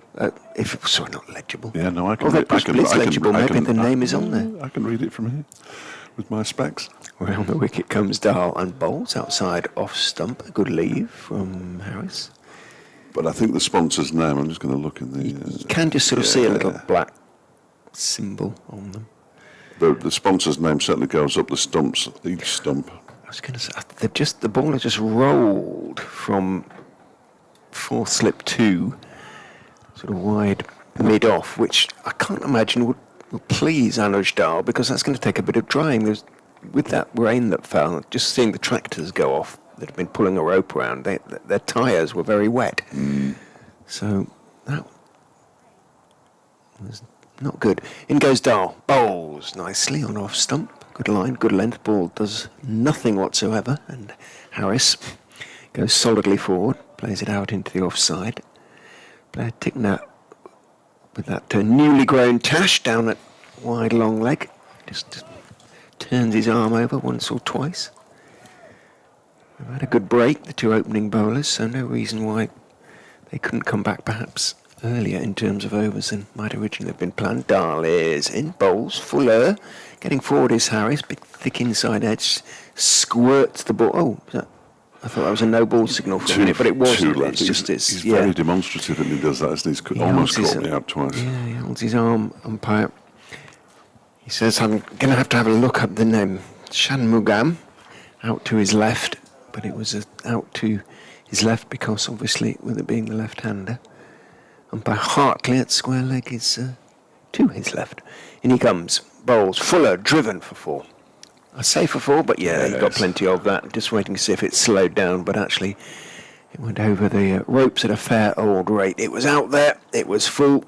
It was very much one to be put away. And nobody reacted from the Derbyshire team. It got totally what it deserved, I'm afraid, that delivery. Even from the crowd. 0 production. Everybody's frozen in their seats, perhaps. Is that not an umbrella up over there, is it?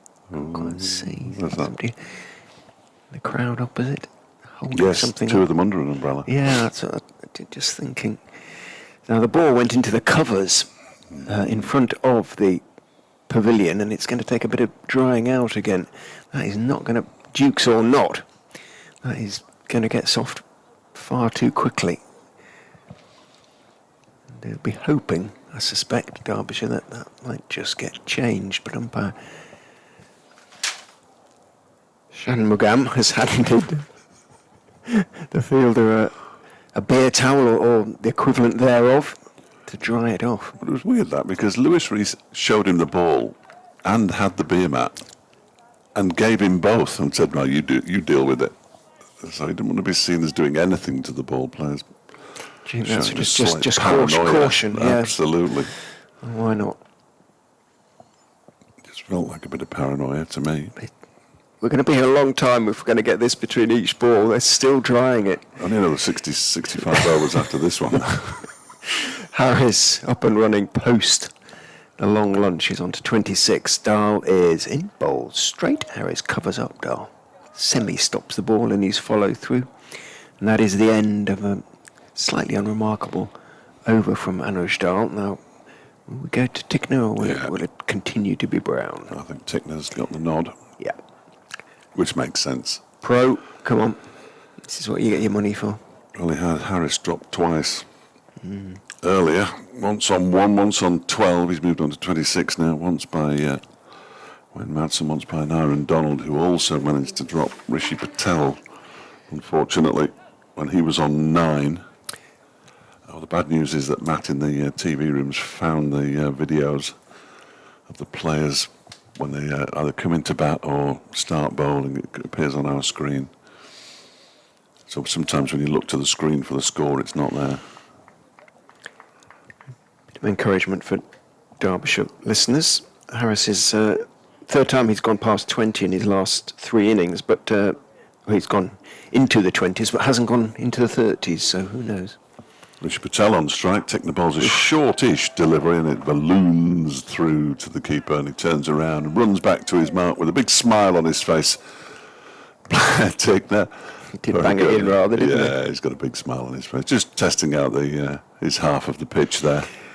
It didn't count as one over the shoulder, though, because it didn't get up high enough. Now, this morning there was some good carry. Newer ball, of course, but this one's only in its 20th over. And he's in again and bowls. That's a better delivery and a shocker of a shot from Patel, who was rather fishing for that outside the off stump. Didn't move his feet particularly well and did well not to get an edge through to Brooke Guest. That would have been a horrible way to get out in the circumstances. Well, he's played some beautiful drives. And that. Just leave it alone, Rishi. Leave it alone. He too has got in every innings. 4 times he's been to the crease, so this is the 5th, obviously. 5 innings, luxury. Tickner's in again and bowls, and he's beaten him. Pulled the bat inside the line at some point. I'm not 100% sure whether it was after it had gone past the edge or before. Either way, Tickner straight into the line and length after that initial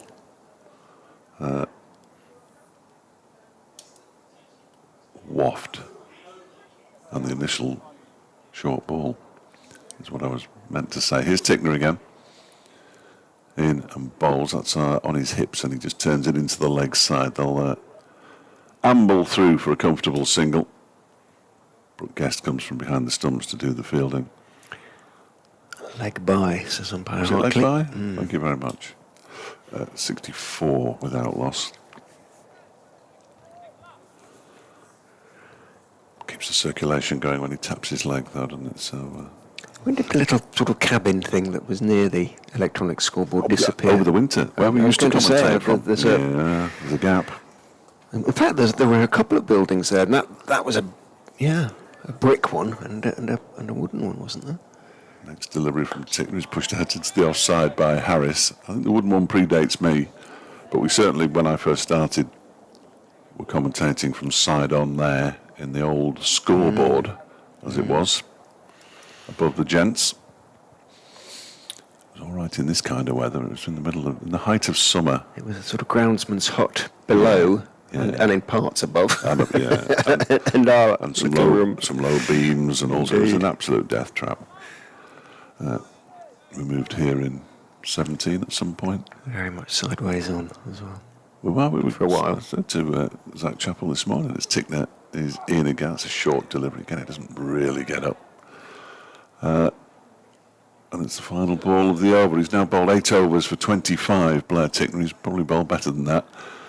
And Leicestershire are 64 without loss. We were great on run-outs. Yes. But not much good on anything else. Now I'm not even any good at run-outs. I remember watching Zack make 96, I think it did, for Leicestershire against Derbyshire from that little... was that on his debut? Yes, it was, from that little brick building. It remains his highest score. Yeah, watched it snow from there when Gloucestershire were the visitors on my first game. Or was it Glamorgan? Glamorgan. Horrible. And it wasn't a particularly warm room anyway. No, it wasn't. No, we're much better off here. Anujdal is into Patel, fullish, looking to drive. He squeezed it into the gap, didn't put his full weight into the shot. It will be just one, not picked up cleanly by Harry Kane. But guess standing up to the stumps for Anujdal. Rishi Patel scores this season 19 and 16 not out at Headingley, and 87 and 37 not out at Grace Road last week against Sussex. 87 was a glorious knock. It looked absolutely nailed on for 100. Round the wicket comes Dahl, bowls to Harris, edges. Did that carry? Well, I think that carried as well, and I think down low to Wayne Madsen. Judging by Dahl's reaction, that is all. But Madsen at second slip has his back to us, and he wipes his hands, and if it wasn't on the full, it was on the half volley. We'll have a very close look at the screen and see if we can tell whether it carried. Tricky to tell. It did carry. Yeah, it did carry. I think that's drop 4. Lovely. How many chances is Marcus Harris going to be given? In goes Dahl and bowls. Squares up Harris a little bit, but he is fully enough behind it to drop it out into the offside. Well, Harris this time on 26 by Madsen. Again, but this time off Dahl. Low, but 2 hands to it. And it's a sort, again, you would normally expect to take. Lots of hands on hips. Dahl is in and bowls, and that's a decent shout for leg before, but he was down on one knee begging for it, really. He was kind of on the move there, Harris. He was wellish down, but may just have hit him on the outside the line. Yeah. There was a sort of bit of a signal from the umpire to the effect that maybe it was just outside the line of off stump. Probably going down the leg on the replay, isn't it? Ooh. If it's doing anything. He was walking across, wasn't he? But as you say, came back in. In goes Dahl, asking questions now on off stump fuller, but not quite full enough to drive. And Harris leaning forward, plays it firmly out to mid-off. Great appeal from Anujdal, down on one knee. Pleading. Desperate. Come on. Come on, I've had him drop twice, give him ump. Give him 65 without loss.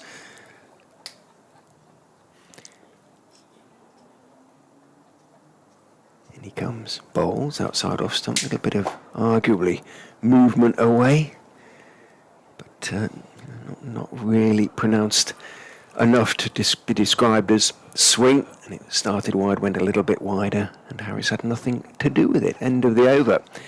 Harris remains 26 not out, Patel 36 not out. Harris having been put down 3 times. Yeah, just the 3 times. At Foxcoms 24 for Richard at Fletch Sport.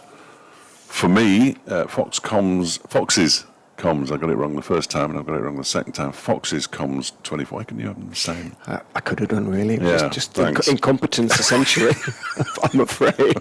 Sorry. Fox's comms 24 at gmail.com and Fletch Cricket at gmail.com if you want to give us an email, which is almost old-fashioned.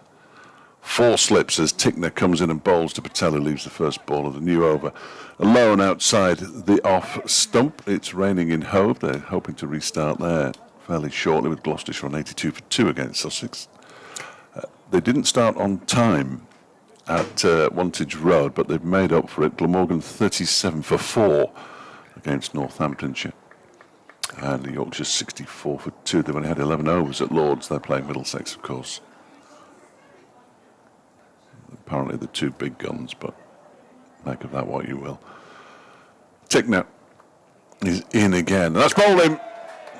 And he finally, well, if you take it out of the fielder's hands, I suppose, and Tickner gets his first wicket at the county ground by bowling Rishi Patel off stump, cartwheeling back, and Derbyshire finally have the breakthrough at 65 for 1. Patel goes for 36. Oh, super ball. Just a little bit of swing.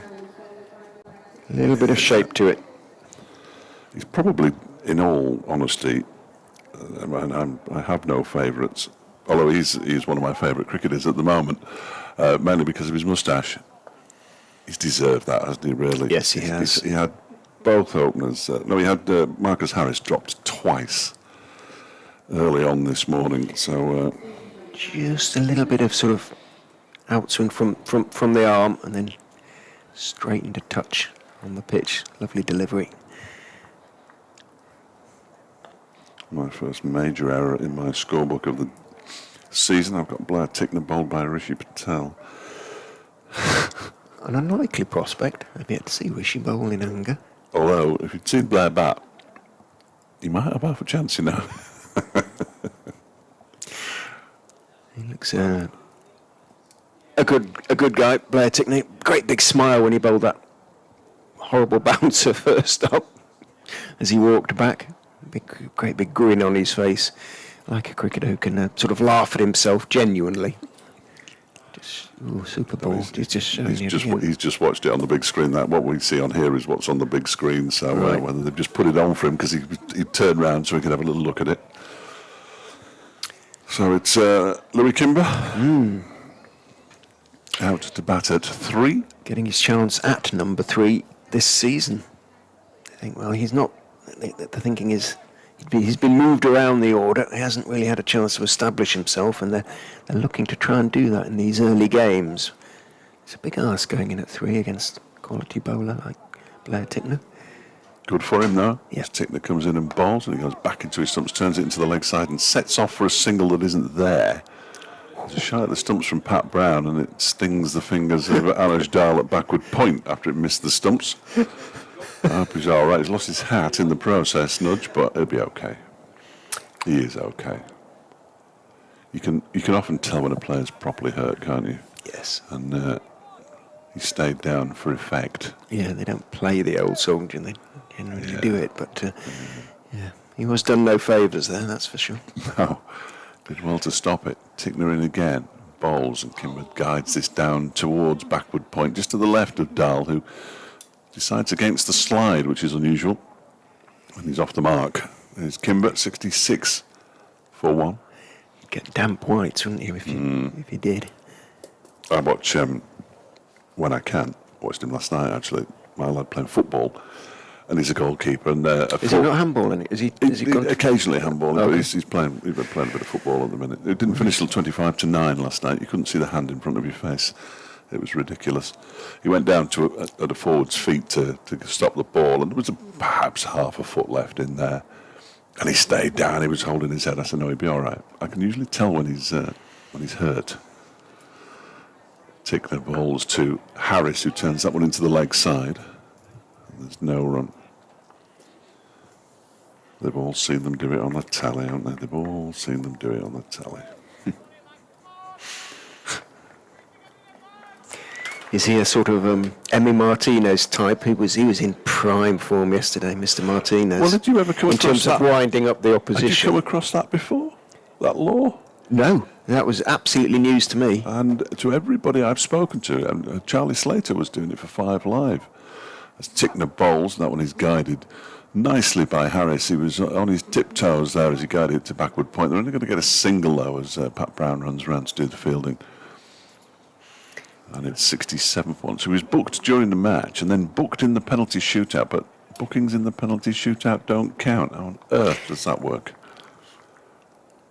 And would Villa have been able to bring on a substitute in those circumstances had he been sent off? Had it been a straight red? Would one of the other players have to... One of the outfield players go in goal for a penalty shootout. That's what you want. Great fun, wasn't it? That's what great fun. And as Gateshead earlier this week in the National League didn't have a goalkeeper on the bench, and theirs got sent off 2 minutes into the second half. That's how it always used to be, Absolutely. folks. Dahl, round the wicket to Harris, who is clipping him away off a leg and middle. Beautiful shot out to deep mid-wicket for 4. Beautiful piece of timing from Marcus Harris, but once again from Alish Dahl, it was rather there to be put away by a good batsman, and Harris chances notwithstanding, is that. He moves into the 30s, onto 31, 71 for 1. Sky lightening a little bit, thankfully. We have lost 12 overs today to the weather, and play is scheduled to finish at 6:30. Now, I got the impression it will finish at 6:30 from the way Jane, the Derbyshire scorer, said. I think it's beginning dark. no. I think we'll go beyond that. Well, if we're going to play the overs, we will for sure. But it may be that I just got the impression that that's it at 6:30. Whatever happened, Dahl is in, bowls again. Harris looking to work him into the onside and does. It's a fraction wider, so all he can do is play it to mid-wicket on that occasion. And the fielder makes a comfortable stop. Pat Brown. And having made the stop, plunges hands into pockets to keep them warm. Tickner, the hardy soul, is down there without a jumper on. It's full from Dahl, and it's a bit of a thick outside edge from Harris as he went in to the drive. It's not going to go quite to the boundary. The slide is put in. It will be 3 to Harris. It wasn't quite a half volley. It was wide, though, and Harris did get on top of the bounce. Thick outside edge again, picks up 3. Moves on to 34, 74 for 1.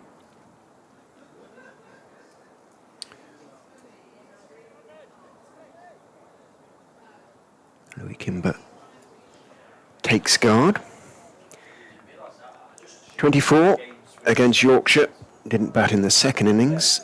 And then 4 and 18 not out against Sussex. So perhaps still accustoming himself to the demands of number 3. Dahl is in, bowls to him. He's solidly forward. He's a big, solid man, Kimber.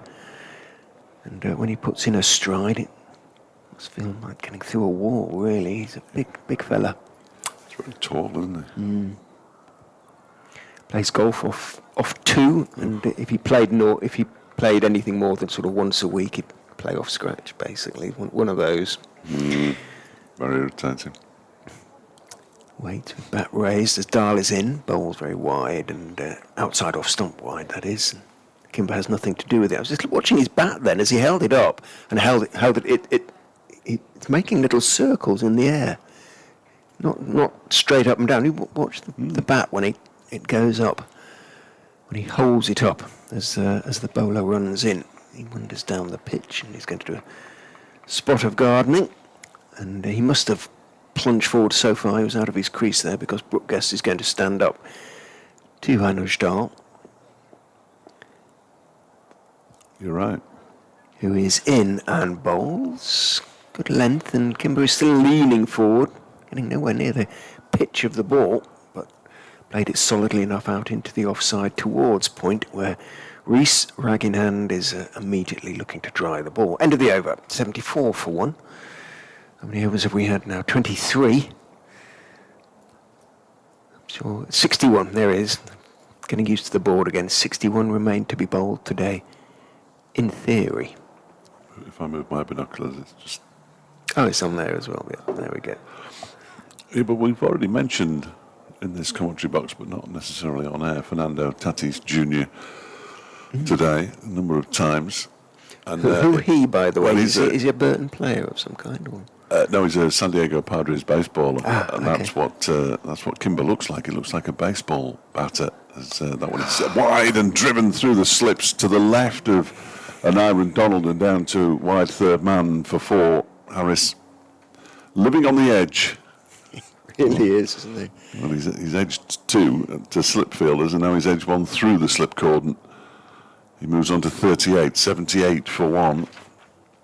Dived away to his left. Did 3 to slip fielders, yes, actually. Yeah. Yes, the third one. And that would have been straight into the breadbasket of 4th slip. Naturally, there isn't one. There's 2 slips and... Well, actually, there's not much of a gap, but he found it, didn't he? Yeah. It went to. Did he not go to his left? Yeah. So he's going to go back into... Reece is sort of gully, isn't he? Sixth He's slip. shuffling a bit closer. Yeah. Either way. Lucky. through the gap. Here's Tickner again, and that one just lifts a little bit and beats Harris and goes through to Brooke Guest. That was a nice delivery.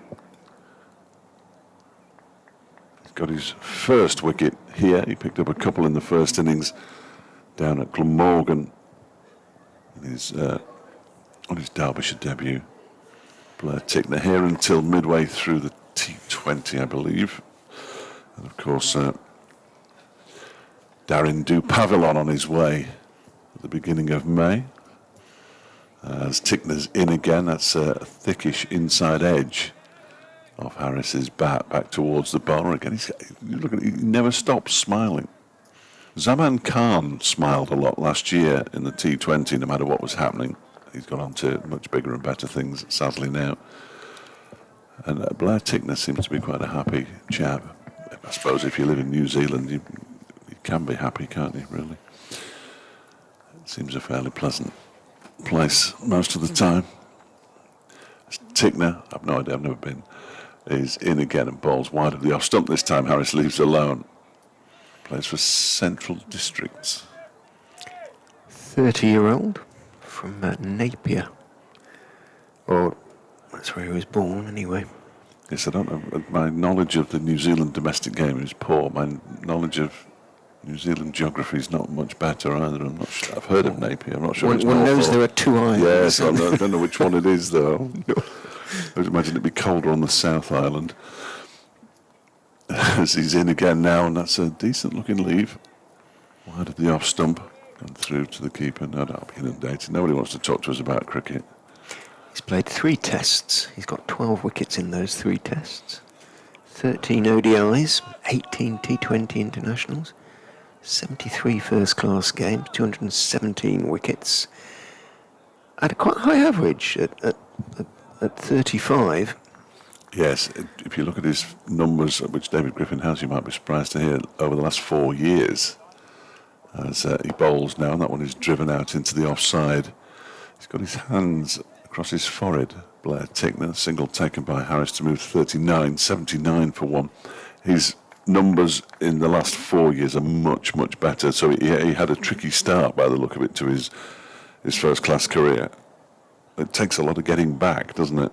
At Napier's on the North Island, it's sort of halfway between Auckland and Wellington on the east coast.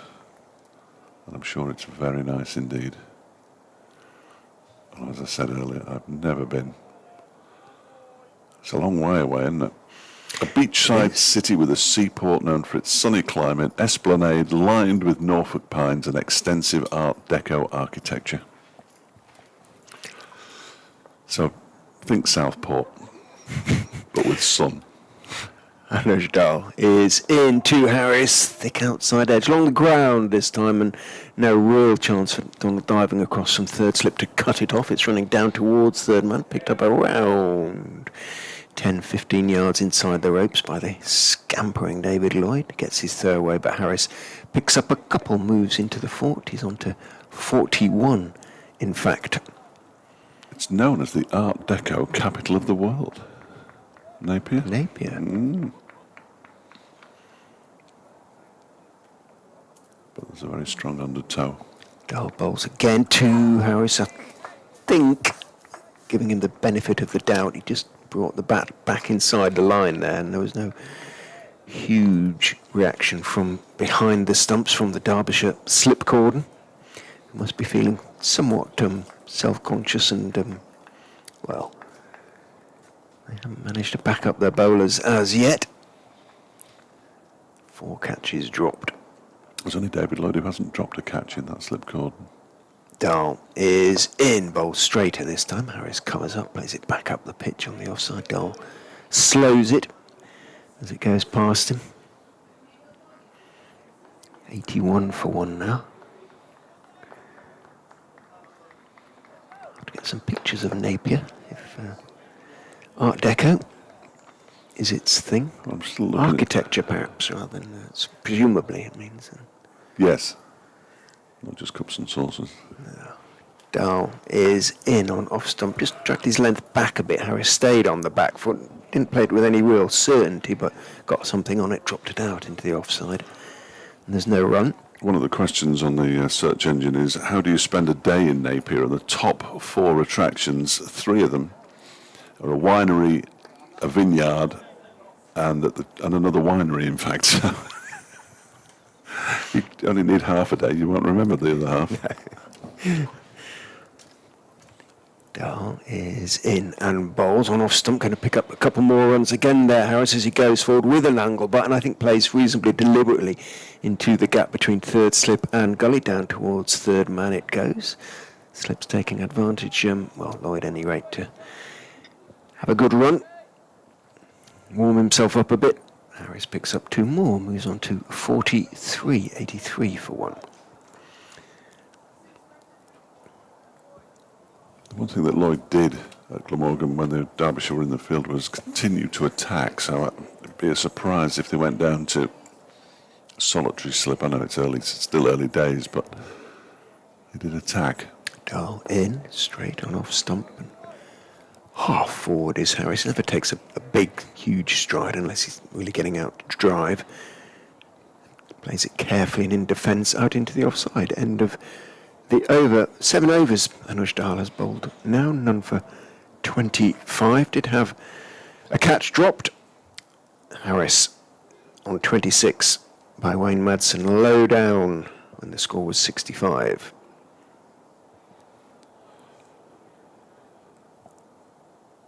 Got a message from Roger Bolstridge.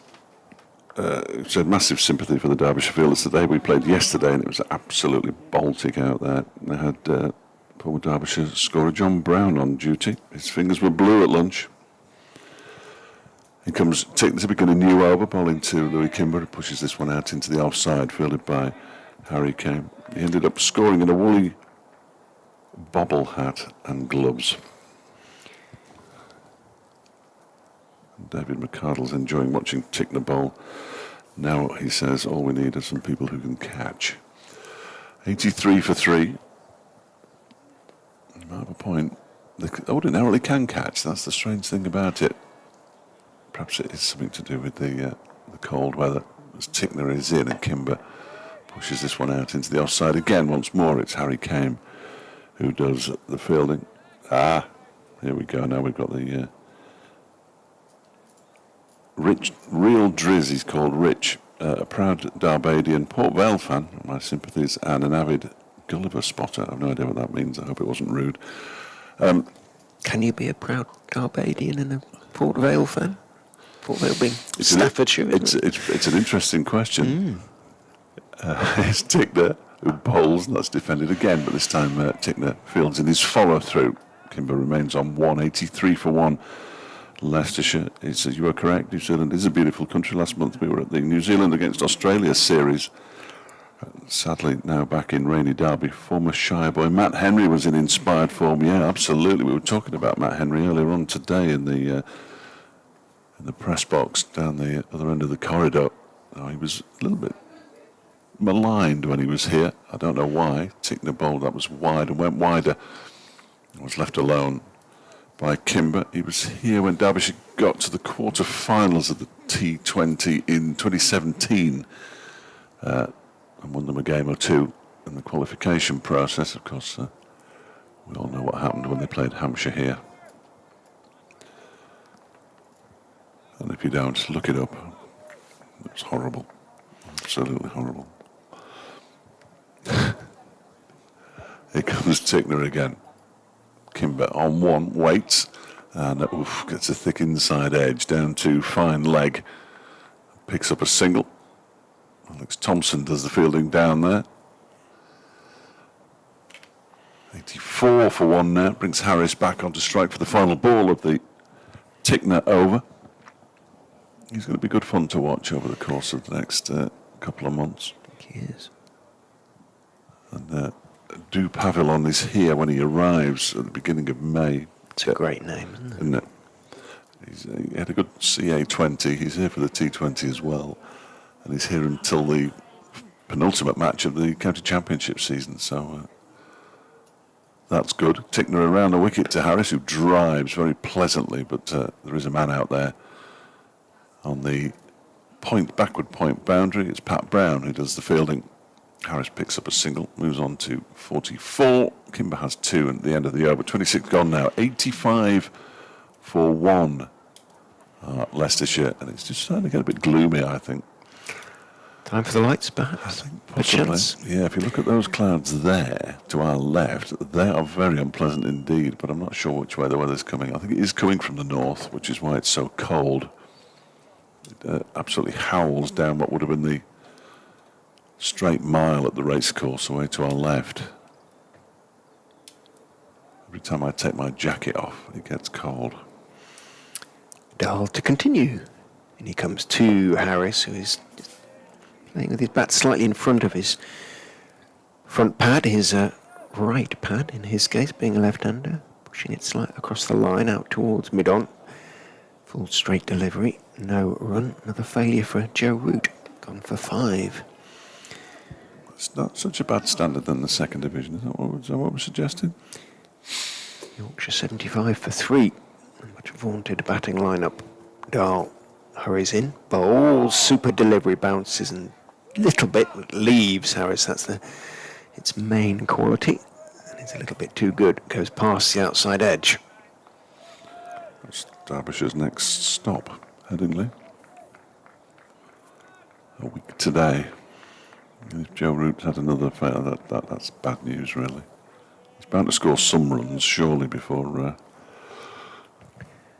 A bit of an outswing there from Dahl. He could have left that one, Harris, as Dahl goes in and bowls to him. He's looking to turn one down the leg side. He's going to have to scramble back into his crease. No, he's not really. He'd walked forward into it, tried to turn it down to the leg side, came off the pad, trickled down the leg side. Guest was standing back. So, although he picked up the ball, didn't bother underarming it at the stumps or running up himself. Might think about standing up again soon. Lloyd and Madsen alongside, and then Donald at sort of 4th. In goes Dahl. He's a bit late down on that one, arguably. Didn't get up quite as much as he thought it was going to, Harris, on off stump. He's just getting a tiny bit of a way swing to the left-hander. Not easy to do, sort of coming around the wicket to a left-hander for a right-arm bowler. You have to get quite chest on, or tend to. It isn't pronounced, that's for sure. Dahl bowls down the leg sides and appeal for a catch behind. He's convinced there was a little bit of a noise, perhaps it flicked the pad, but there wasn't really anything from behind the stumps. So Dahl began giving it the works with the appeal, almost a celeb appeal, as he turned, then realised actually perhaps it wasn't. Lights on. Will they help the bowlers get a little bit of swing with the Duke's ball? Why would that be? Different lacquer. The lights. The lights. Yeah. In goes Dahl, bowled. A little bit short, straight though, on that occasion, and Harris just kind of works it back slightly wristily. Down the pitch, end of the over. 85 for 1 remains the score. Maiden over. Was it a maiden over? Or was there a single off? I can't quite remember. 8 overs. 1 maiden, none for 25 for Anish Dahl. His figures now. It was. But only because I've looked it up. Because I couldn't remember either. Well, it has gone cold now, hasn't it? Well, it's going to take me time. I've got to get the You're so proud of that. Get the most out of the t-shirt. Scooby-Doo t-shirt. Yeah, I've got to get the most out of the t-shirt. I nearly bought 2. But then it looks like you're wearing the same t-shirt successive days and people think that you haven't washed it. Here's Tickner. Beginning a new over from the racecourse and bowling to Louis Kimber, who was back initially and then pushes the ball up to mid-on, where Sam Connors does the fielding. If you're watching on the stream, it's every bit as gloomy as it looks on the stream. Yeah, it's not nice out there. Not easy batting conditions at the moment. Not nice at all. Rich says Gulliver spotting is noticing great height differences in 2 people. In comes Tickner and bowls. That's driven, but sort of outside edgish to point. And it was in the air for a wee while, not for long enough, certainly. but it was one of those where if it had just been a split second earlier on the ball, he might have looped it up to somebody. So Tickner will be encouraged. Yeah. Waddle, there we go. Love it. Running on the spot like a PE teacher. And then bowls. That one is driven. Nice stop and is followed through by Tickner, who not only stops it but gets back to his feet almost in one movement, which I think is remarkable. Because It's raining. oh, is it? Yes. hard. Oh, it is hammering down, isn't it? I think we're going to go Quite off hard. here. Yes, it is very hard, isn't it? You look around and Yeah. yeah, the players are going off, and I'm not entirely surprised. Good spot, Richard.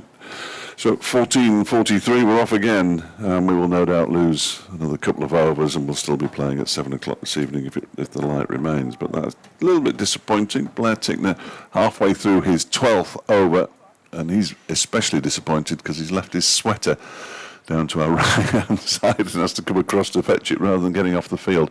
You can see actually the floodlights are lighting up the middle much more than they really should be. Louis Kimber has 2 as the ground staff prepare to bring on the covers. Marcus Harris has 44, the partnership 20 off 37, not without its occasional alarm. But Tickner, the only man to have taken a wicket, 1 for 34 for him. And Leicestershire are 85 for 1 after 27.3 overs. And we'll come back when it stops raining.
Should be an interesting little session if we get through it.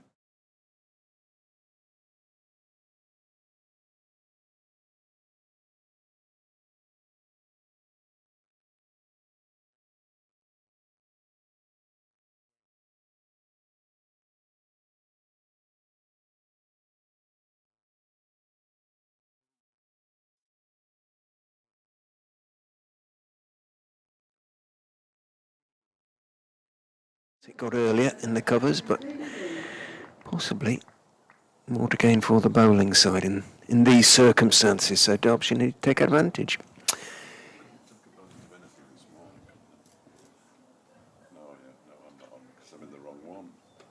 I'm in the wrong one. I thought you sounded like people probably heard me speaking into a void there. Did they all? Sorry. No, you were on. Oh, okay. I was just in the wrong one. Right. Apologies. Welcome back to the county ground. Right. Good spot though, Rich. Well done. It just sounded a little bit quiet. Yes, which is not like me. So Blair Tickner will have. I wonder if we'll see some. I think we might see some Alex Thompson.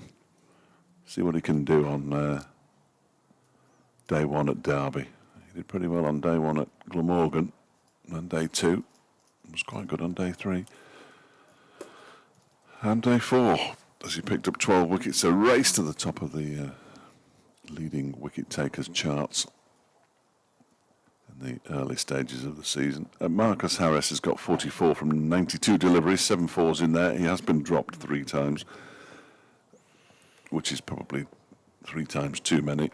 And Louis Kimber's got 2 off 13. You've got to feel for him a little bit, because he came out and they went off. Now he's out again. He'll have been hanging around waiting to get out there on the very early stages of his innings, and that's never easy. Never easy. I'll tell you how sorry I feel for him a little bit later. I think it did Jake Smith, who's just liked a retweet that I did about 4 weeks ago.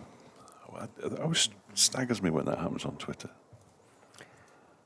It's bombarded by so many that 4 weeks ago. Oh, Jake disappeared long Jake, ago. Jake's one of the boys on the stream. Sorry, Jake, I didn't realise. I can't remember who was commentating halfway through this all that time ago. Halfway through and over, was it thee or me? Was that today? It was. I think I was from the far. I think I was on Irish Darlet, Okay. so to speak. And so I think you better go from here. Blair Tickner, the New Zealand international, from the racecourse end, bowling to Louis Kimber with Leicestershire on 85 for 1, and that one is very wide of the off stump and looked like it had been bowled by somebody who's been sitting down for a while. The big grin. In a changing room. Yeah, no, he never stopped smiling. It's great. Sam Connors is bouncing up and down, so we might see him from the City end, I fancy. A few months in county cricket will soon grind that out of him, won't it? We won't be smiling at the end of May. Yeah. Here he goes again. Dark clouds up above. Bowls to Kimber, who has a flash at that one outside the off stump without moving his feet an inch. He misses the ball, goes through to Brooke Guest. He's just sent out Pat Brown to the cover, square leg boundary. I wonder if he's going to bang one in. He's a hugely talented athlete, Louis Kimber, but whether he's a natural number 3, maybe these days, these Bazball days. Final ball of the Tickner over then, in and bowls it short of a length but outside the off stump, and as if to prove a point, Louis Kimber just guides that one out to the cover boundary for 4. Nice shot. Kimber moves on to 6. Leicestershire 89 for 1 at the end of the over. We've had 28. We now have 18 left. Perhaps it's a generational thing. Number 3s were not meant to do things like that coming in at this stage, but these days they do, and he did that beautifully. Had a rehearsal the ball before, which could easily have edged through to Brooke Guest, but that one sat up even more nicely, didn't it? It is Sam Connors, look.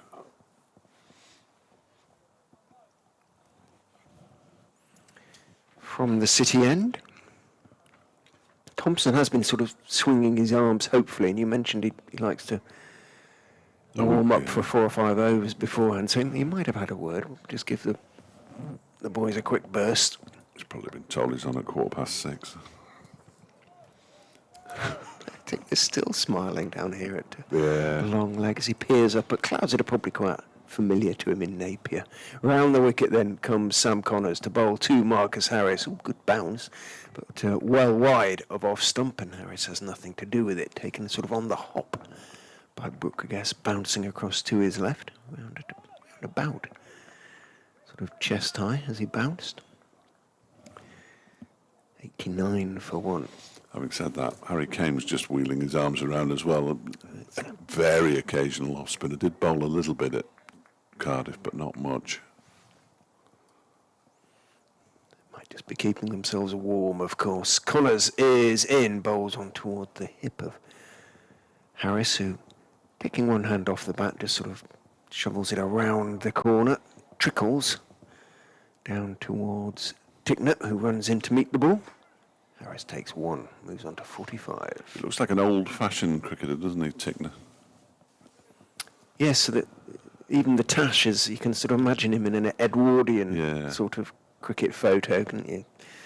Sort of dressed appropriately, of course. With his trousers kept up by a tie. I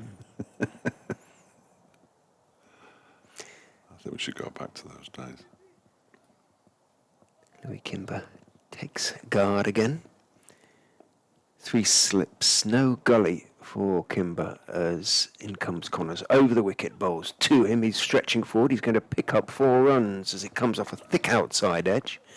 Runs down through that sort of gully area, 4th stroke 5th slip. And it wouldn't have been a catch had there been a gully. It would have bounced short. It was a genuine edge though, but he did get just about on top of it, kept it down and picks up another boundary, moves into double figures on to 10.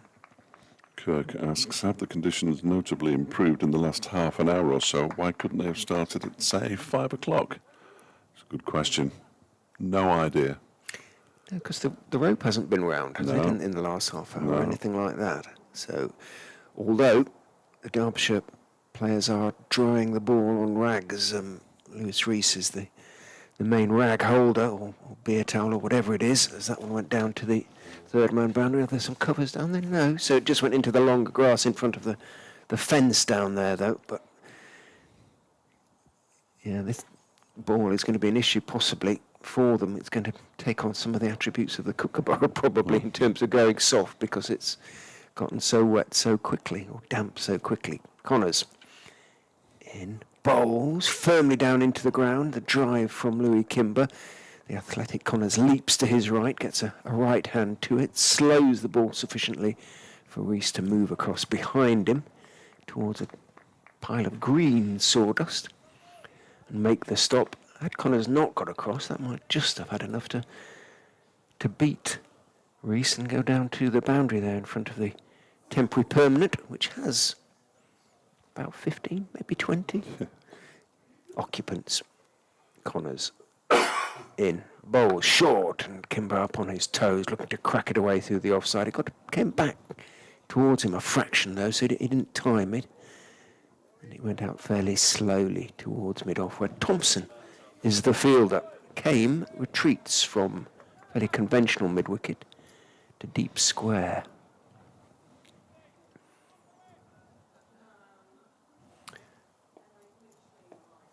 Connors 59 on his back. Holds the ball quite high as he comes running in and bowls. Kimber's forwards, edge caught! A catch has been taken in the slips and is thrown into the air in some triumph by an Iron Donald who has dropped a couple already. Did plunge forward rather at that one. Louis Kimber got the thick edge. This time it didn't go that little bit wider or along the ground. It went at a catchable height, it was a good catch actually, diving away to his right, or falling away to his right, got 2 hands to it. It was a sharp catch, took it well. Second wicket of the day, 94 for 2. Kimber goes for 10. You could see the joy by how high an Aaron Donald threw that ball into the air when he took the catch. It was a good catch, as Richard said. Sharp again, down to his right-hand side. 2 hands to it, which I always think is very impressive. And Sam Connors gets reward, 1 for 22 from his 7 overs now, as we get a replay on the big screen of that catch. And it was nicely taken. It was a sharp catch. Yeah, nicely taken. And everybody is thrilled, as you might expect, that Derbyshire have held on to a catch. Last ball of the over as well. So it's Lewis Hill. The skipper scored a few runs at Leicester last season against Derbyshire, I'm fairly sure. Did he get a century? Yes, he did, yeah. Quite early in the season, wasn't it? Yes. Yeah, it was about this. I'm going to say yes, but I have no idea really. Get this. Straight to the reference tome. Glasses off so he can read the very small print. Cute. I can't see anything without my glasses, either close up or far away. 162 not out. Not bad. Tickner begins a new over, wide of the off stump. Harris leaves it alone. Goes through to Brookgest. A career best, unbeaten 162. Yes.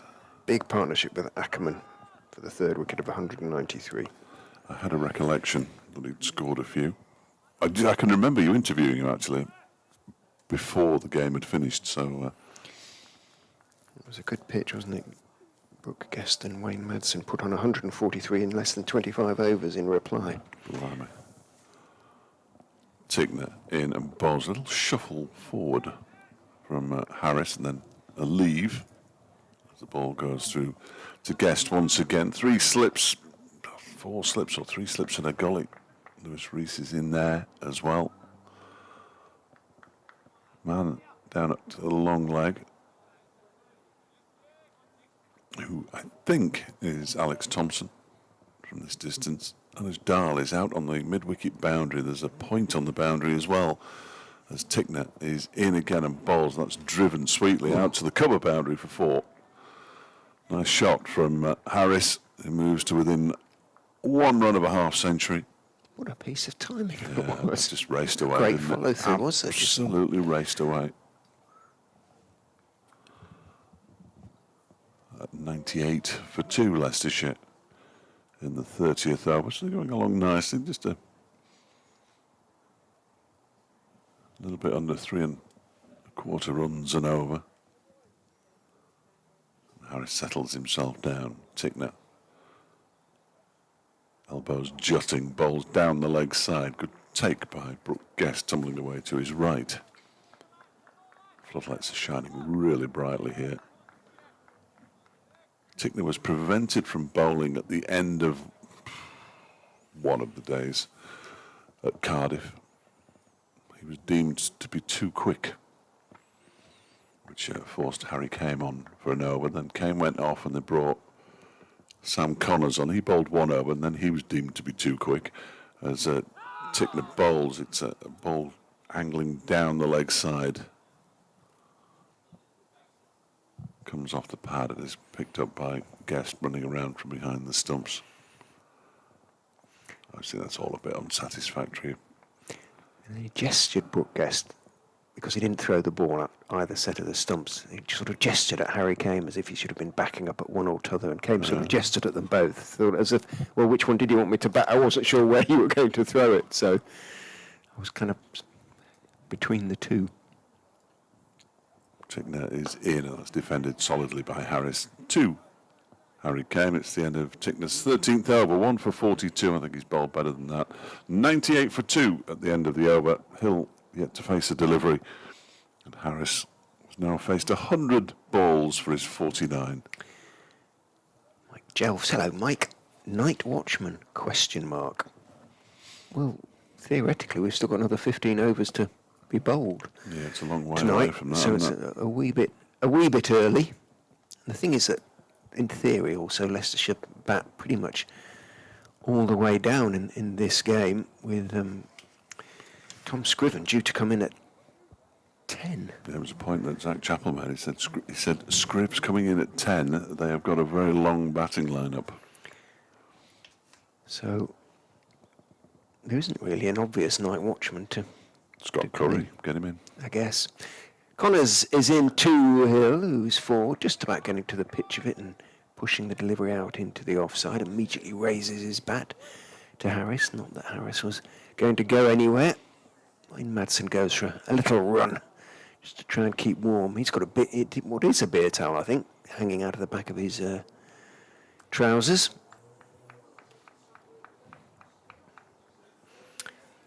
It's like a copy of the Radio Times from here. Connors in, bowled. A little bit shorter this time. Hill comfortable enough. But again, sort of trigger movement is to go back a touch and then leans forward, blocks it out into the offside, raps out a cry of no. Dahl, the fielder, at the point. Radio Derby Sport has confirmed that neither Derby nor Burton were consulted by the FA about the decision to scrap FA Cup replays. It appears that nobody was. No, well, I saw some sort of quote saying they had 4 members of the EFL, or 4 representatives. In goes Connors, and bowls. Hill is looking to drive, but he's picked out the man at cover. Pat Brown, so now getting off the mark off that one. And they've decided that those 4 representatives, whoever they were, constituted, and yes, quorum, isn't it? Constituted, and it was unanimous and all this sort of stuff. Tranmere had a very strongly worded statement put out last night from Nicola Palios, which was good to see. One of the few tweets I've liked from Tranmere in recent weeks. Connors bowls, good line, but Hill is forward, good length as well. Thick outside edge, it's running down towards third man. Madsen puts in the slide, picks it up, lobs it to the pursuing Donald, who gets his throw away. Hill picks up a couple. And Wayne wasn't quite as quick as I've seen him in previous seasons, getting down to that one. How old is he? 40. The old boy now. Is he the big 4-0? Yeah. Bless him. Yeah, he was 40 in the winter. What a servant he has been, and continues to be, to Derbyshire cricket. 100 up for Leicestershire, 100 for 2. Hill off the mark with that couple, Hill and Harris.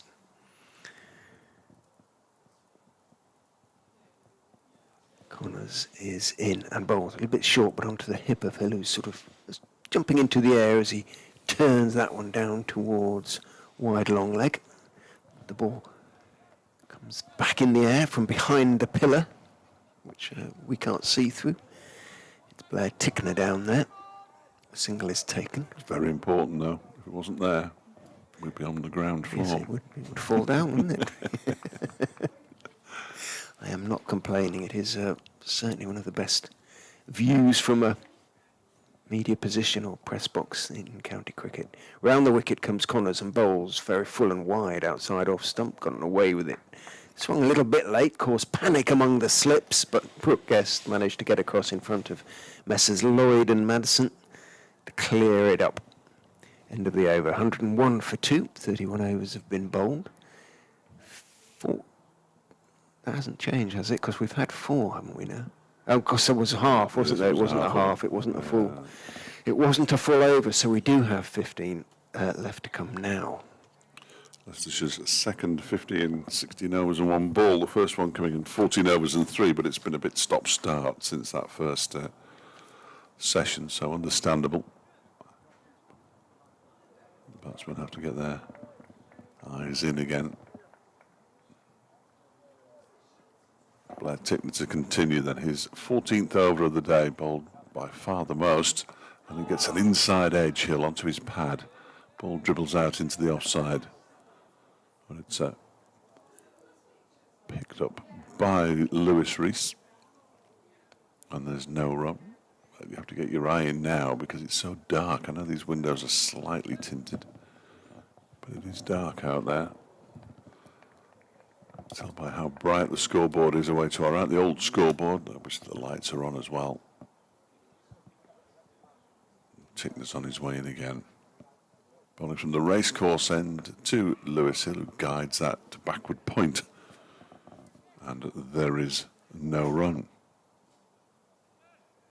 It's raining at Lord's again. That game's moving on apace, though. Yorkshire were bowled out for 159. And Middlesex are currently 37 for 2. Leicester Ploy has gone in, but yet to face a ball when the rain came. Morgan 159 for 5 against Northamptonshire. They've managed 42 overs and 4 balls at Wantage Road. As Tickner is in and bowls to Hill, who shoulders arms. Ball goes through to the keeper. Gloucestershire 233 for 5 against Sussex at Hove. They've had almost 69 overs down on the south coast. They have had some rain as well. Durham bowled out for 244 at Kidderminster, where Worcestershire are 16 for 2 in reply. All games in the First Division are currently going on. Tickner in and bowls to Hill, who guides this out into the offside. He wants a quick single. He's sent back by Marcus Harris. Wasn't one there in all probability. At Chelmsford, where they've eventually got on 36 overs play so far there. Lancashire 110 for 8. Warwickshire 300. Yeah. Warwickshire 312 for 2 against Hampshire at Southampton.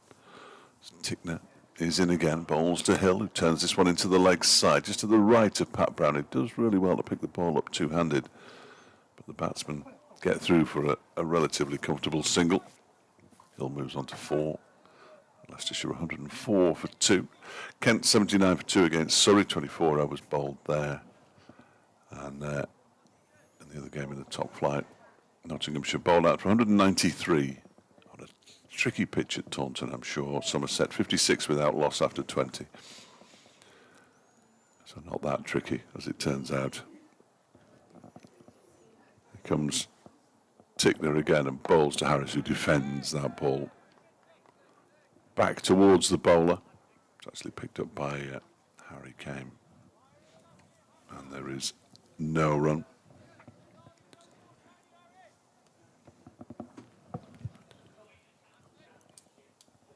Just about hear some chatter out there from the Derbyshire players trying to gee each other up in the gloom of this evening on a Friday as Tickner is in and bowls on leg stump. It's turned down towards a short fine leg, and that will be a half century for Marcus Harris. Off 103 deliveries.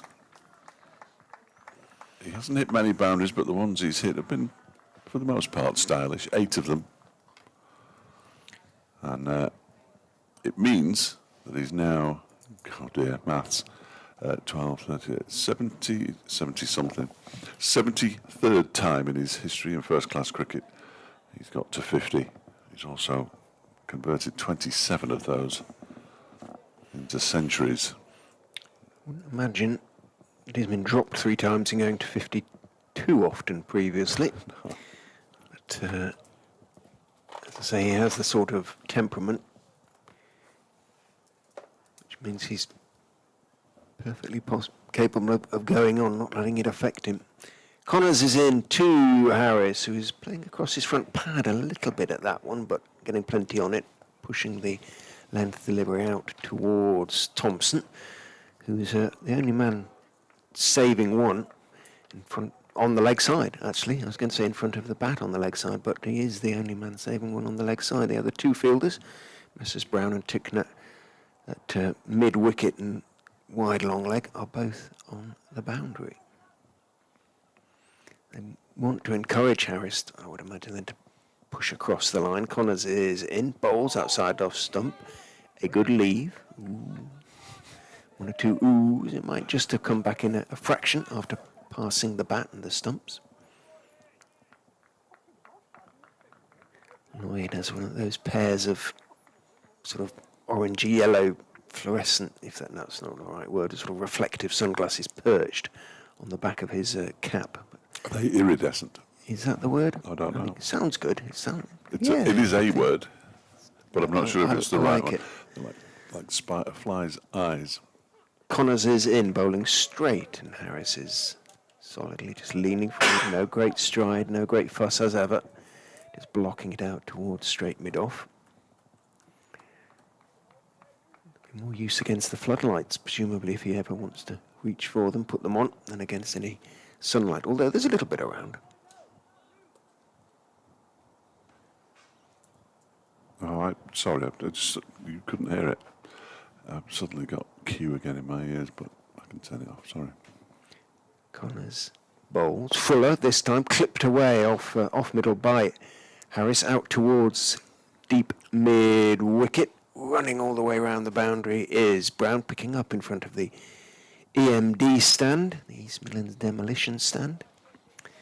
Getting his throw away, Harris picks up another couple, moves on to 52. Iridescent is showing luminous colours that seem to change when seen from different angles, and sort of. Yes, pretty much, yeah. The drake's head has an iridescent purple sheen, is the example it gives.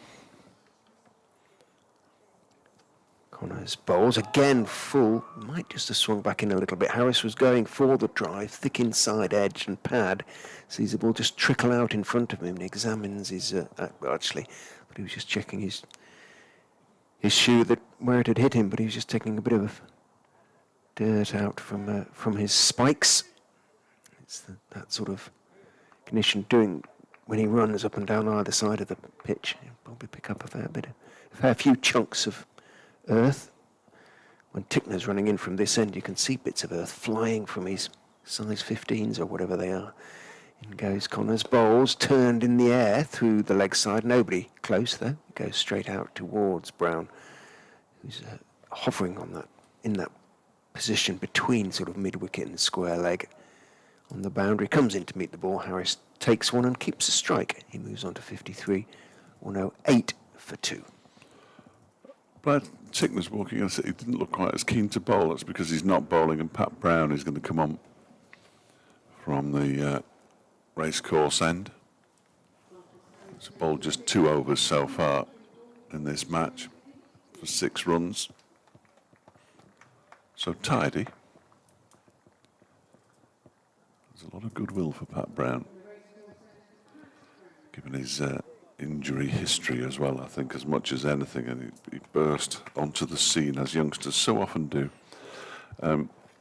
Played for England at T20,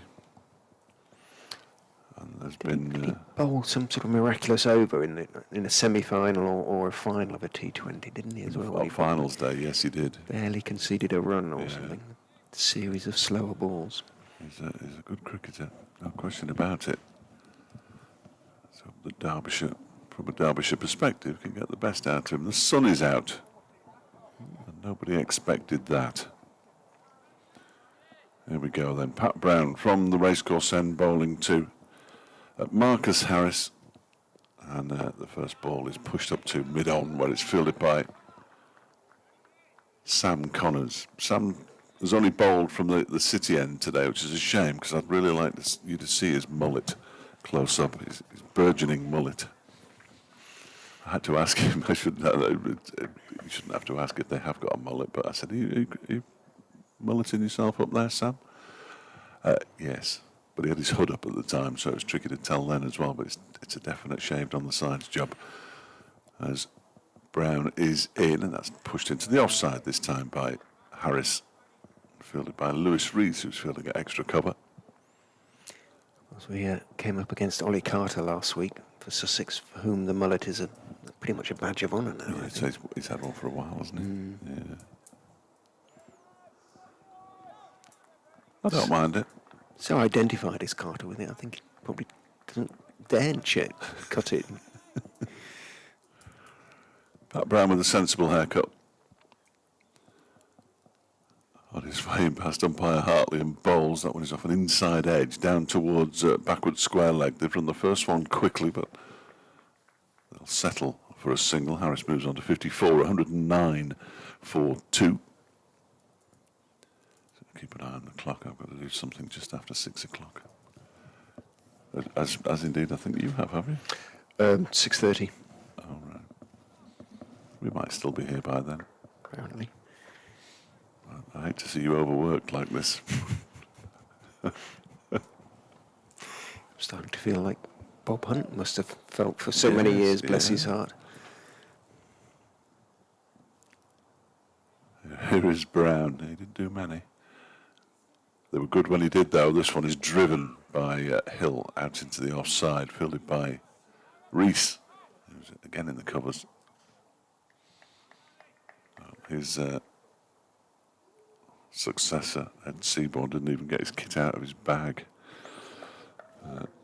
When Gloucestershire were here a couple of weeks ago, we did a few laps of the ground in between showers and all the rest of it. As Brown is in and bowls, and up on his toes goes Hill, cuts it, and it's a really nice stop, diving to his left by Anoj Dahl, as you might expect. Both hands to the ball.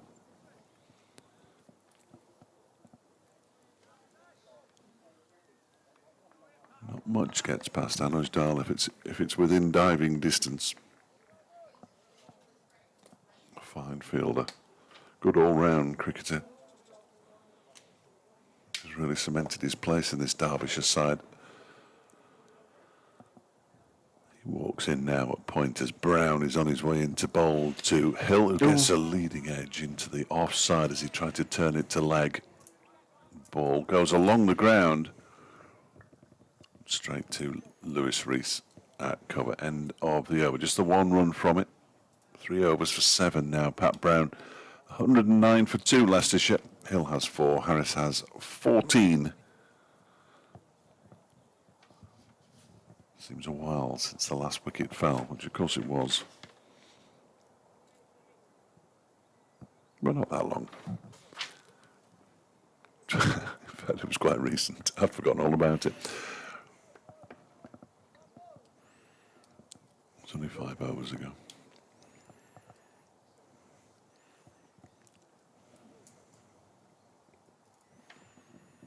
Connors then, in from the City end bowled, a little bit short to Harris.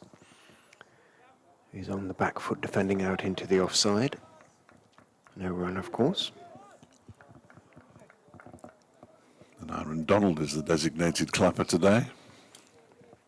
Feeling rather better now, I would imagine. Yes. Taking a nice catch. Put probably easier chances down. That's often the way, isn't it? Connors over the wicket to Harris. Off his legs, very neatly timed. Brown out on the boundary. Almost too well timed, really. Went quickly to him. So it was just a single. He whipped it away, didn't he? He was on to 55, 110 for 2. His second half century in 5 innings now. Here just for the opening 5 games, I think, Marcus.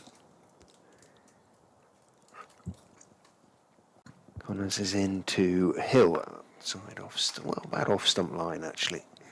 Possibly just short of a good length, and Hill can stay on the back foot. Not a tall man, Lewis Hill.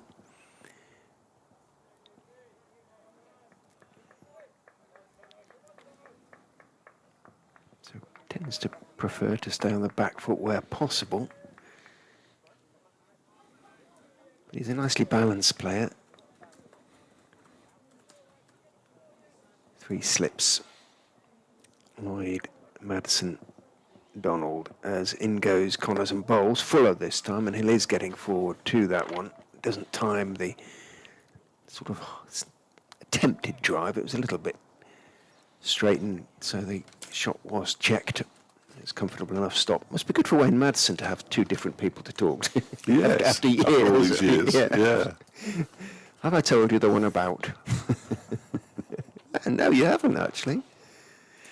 He's between Messrs. Lloyd and Donald. Between the 2 Welshmen. Connors bowls. That one is just drifting on towards middle and leg, so Hill can go back and just turn it round the corner and come to turn back to make what looked initially as though it might be just a single into 2. Both mid-wicket and long leg at a fair amount of ground to make up to get to the ball. It wasn't travelling particularly quickly on this soft outfield, so it was just right in terms of picking up 2. Hill on to 6. Sun making the county ground look very pleasant now. In fact, it's rather cold, and a dark grey cloud away to the south, drifting away from the ground, so no real threat from that quarter. We'll get a fair number of these overs in, possibly. Connors is in and bowls. Hill is driving, but a bit thick outside, edgy. Along the ground all the way, runs towards backward point, where Brown picks up and keeps hold of the ball, divests himself of cap and sweater, hands both to umpire Peter Hartley, and makes his way to his mark. 112 for 2 of 35, Leicestershire.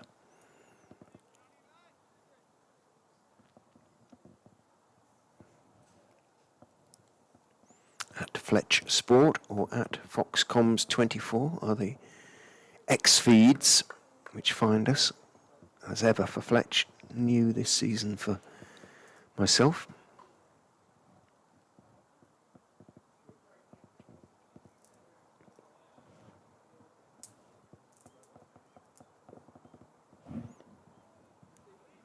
Brown in, outside of stump, pushed through to the keeper. I may have to go and do an update myself, actually. They've just said.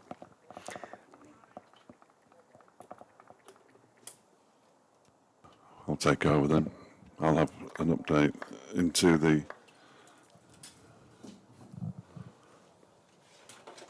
intro of Sports in Preview as Brown is in, and that one's turned into the leg side by Harris, who moves on to 55.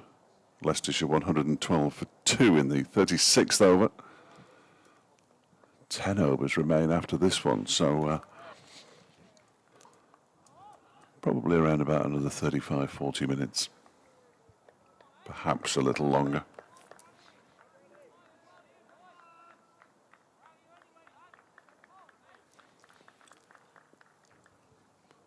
Brown turns at the top of his mark, bowling from the racecourse end. 3 slips in place, in and bowls, and that one is played nicely off the back foot by Hill, out into the offside. They've got 1, they'll come back for a second. Lewis Rees does the fielding. Hill moves to 8, 115 for 2.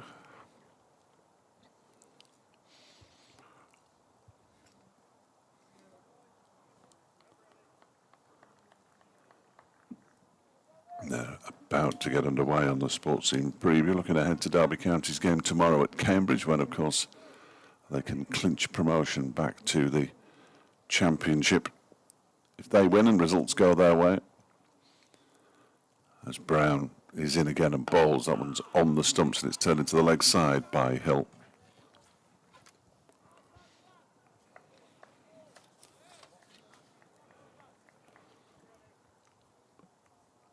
Still gloomy, and there's Dahl warming up. Crowd understandably sparse, given the amount of interruptions we've had. No play between 3:15 and 5:30. Brown is in and bowls. That one is guided down towards third man. They've run 1. Dahl will catch up with the ball. Hill moves to 9, 116 for 2.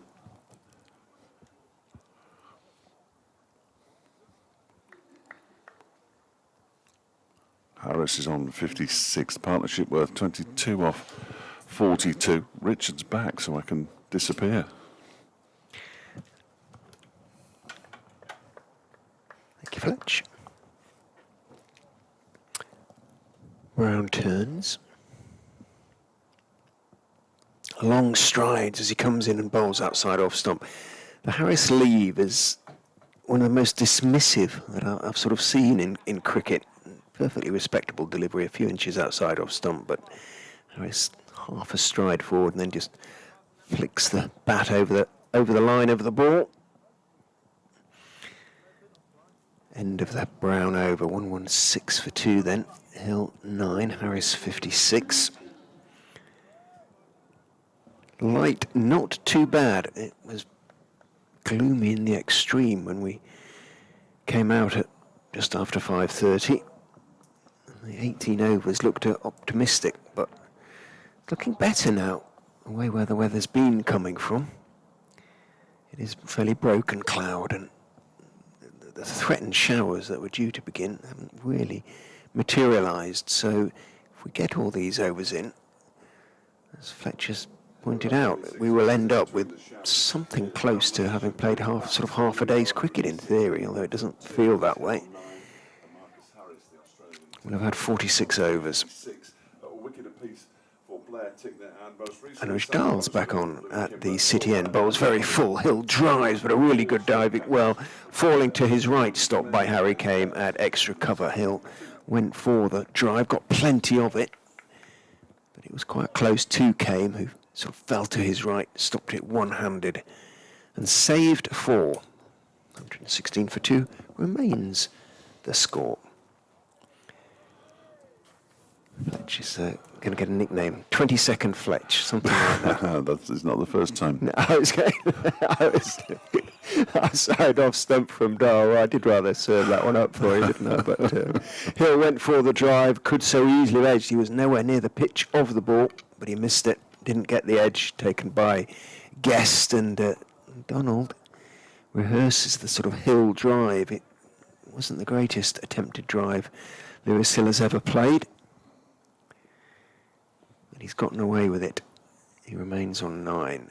Dahl is in. Bowls to him. He's driving again. He's got that one away, though. It was a little bit closer to him, and that one is going to go to the extra cover boundary for 4. Kane was drawing in on it quickly, but it had enough.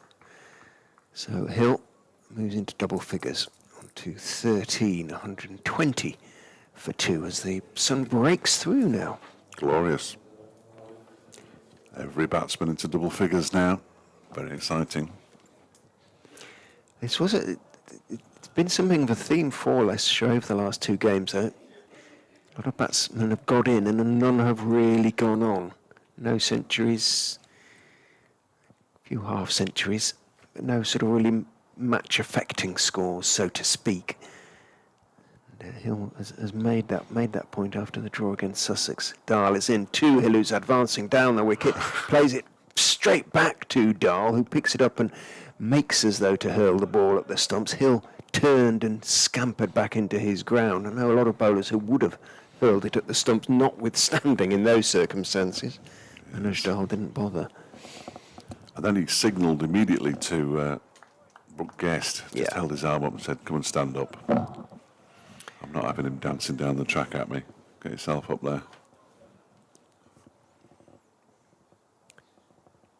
Dahl is in and bowled a little bit short, pops up a little to a certain extent. Hill turns it into the leg side, but only as far as Alex Thompson at mid-wicket. I wonder if we will see Thompson for an over or 2 before the close. 9 remain after this.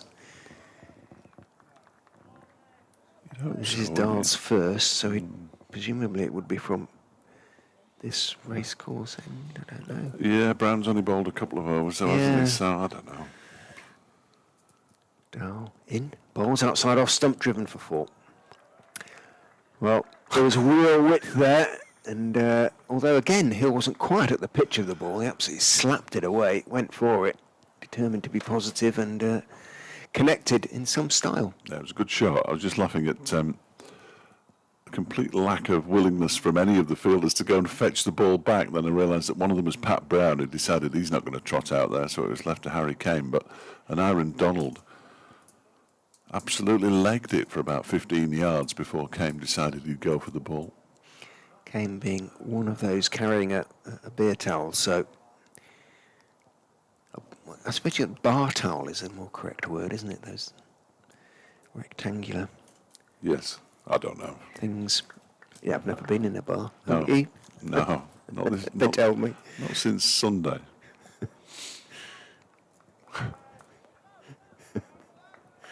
They have all those drip trays now, don't they? Those funny little mats with pimples on them. Apparently. 124 for 2. Pat Brown to continue from the racecourse end. It's sort of first, second and fourth slip. Crouching down as he's in and bowls. It's defended by Harris. Straight back to the bowler, who immediately picks up and gives it to the main polisher. Who, and this side is Lewis Rees. Appears to be wearing a watch. I saw something glint on his left wrist. Be one of those that checks his steps, I bet.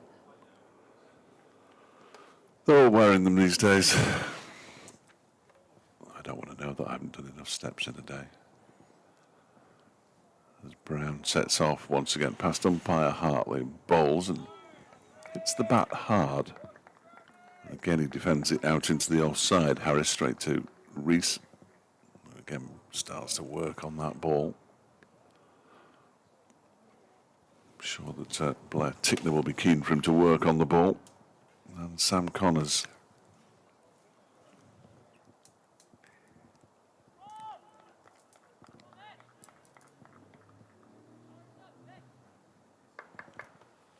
Here he comes again.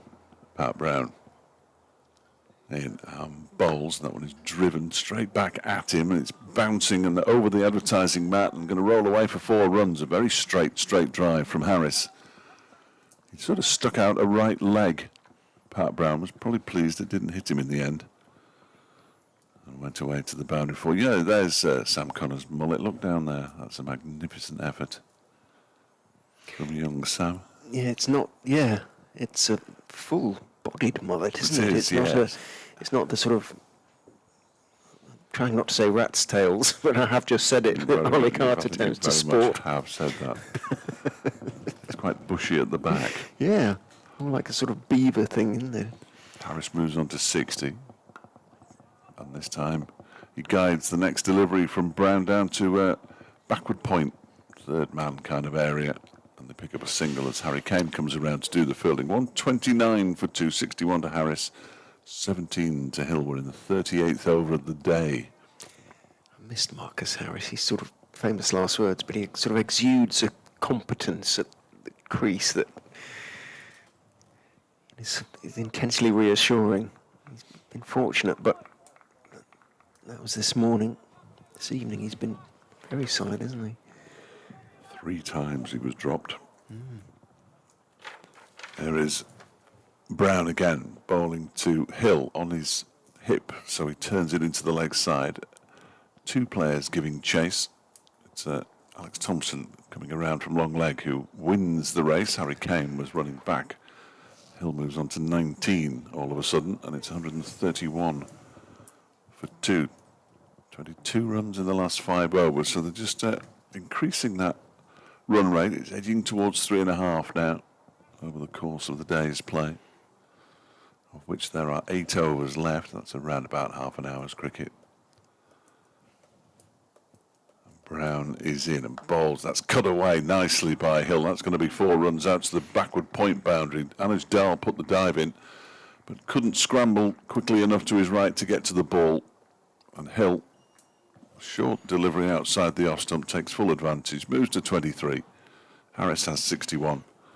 And they're 135 for 2 Leicestershire. This partnership already worth 41 off just 55 deliveries. And what we thought might be a tricky little period for the batsmen, they're doing pretty well. Certainly don't look to be too many terrors in the pitch, but the ball has gotten wet a few times. Yes, it can't help, can it? Suspect, as it rolled down towards us from that Marcus Harris on drive in the previous over, it did look sort of fairly dull on one side. I mean, yes, you know, they don't polish both sides, but it, yeah, the bowlers who were anticipating a nice, hard, shiny, swinging Duke's ball may have been disappointed simply by the conditions. So, Dahl will continue, not immediately because he's deep in discussions with David Lloyd at the moment about the field. Let's see what changes there are going to be. They involve an Iron Donald. He's asking for instructions. Lloyd is chuntering away to him, the third slip. He's just simply gone to gully, so he's basically gone a couple of feet away from where he was previously standing. But there is a deep point now for Harris, as well as the man at sort of deep square. So sweepers on both sides of the wicket.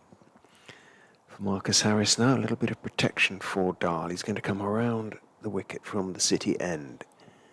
Bowls outside off stump, looking to drive. Oh, and Harry Kane doesn't cover himself in glory there at extra cover. It was steered, but it is not going to be four out to the extra cover boundary. It was quite close to Kane, who seemed to misjudge his sort of fall to the right. It went underneath him as he fell to the right, but good work by that man out at point, running around a long way, a good sort of 25, 30 yards from deep point to deep extra cover to make the stop and saving a single, covering himself in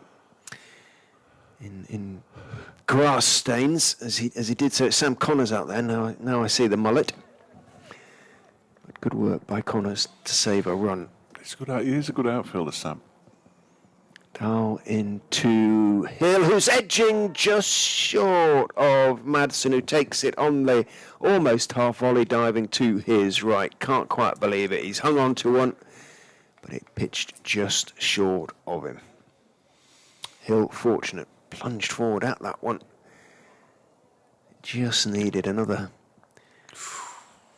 couple of inches. Yeah, that's all. It's not very short. No, it really wasn't. Madsen bemoans his ill fortune, but he's been around long enough to be probably tolerably philosophical about it. He's explaining to Lloyd why he couldn't get there. In goes Dahl, bowls, Hill drives hard down into the ground, square drives, bounces up quite nicely for Brown at slightly deepish at point to make the stop, backward point. Discussions with umpire Hartley continue between with Brown. Lewis Rees warming up furiously. Have you just said that? No. Oh, thank goodness for that. Goes to Holland, bowls. That's a shout for leg before coming back in. No, immediately, says the umpire. Probably did a little bit too much, umpire Shanmugam. Immediately shook his head. We'll have a look at the replay. Might have been a fraction high as well. Let's have a look. Sideways on, it's a bit tricky to tell. Yes. Come on, boys. Dahl is in, bowls, thick outside edge again from Hill, this time well short of Donald diving to his right at third slip. Donald got a hand to it. I was going miles down the leg side as we get the replay. And Hill picks up a slightly fortuitous single.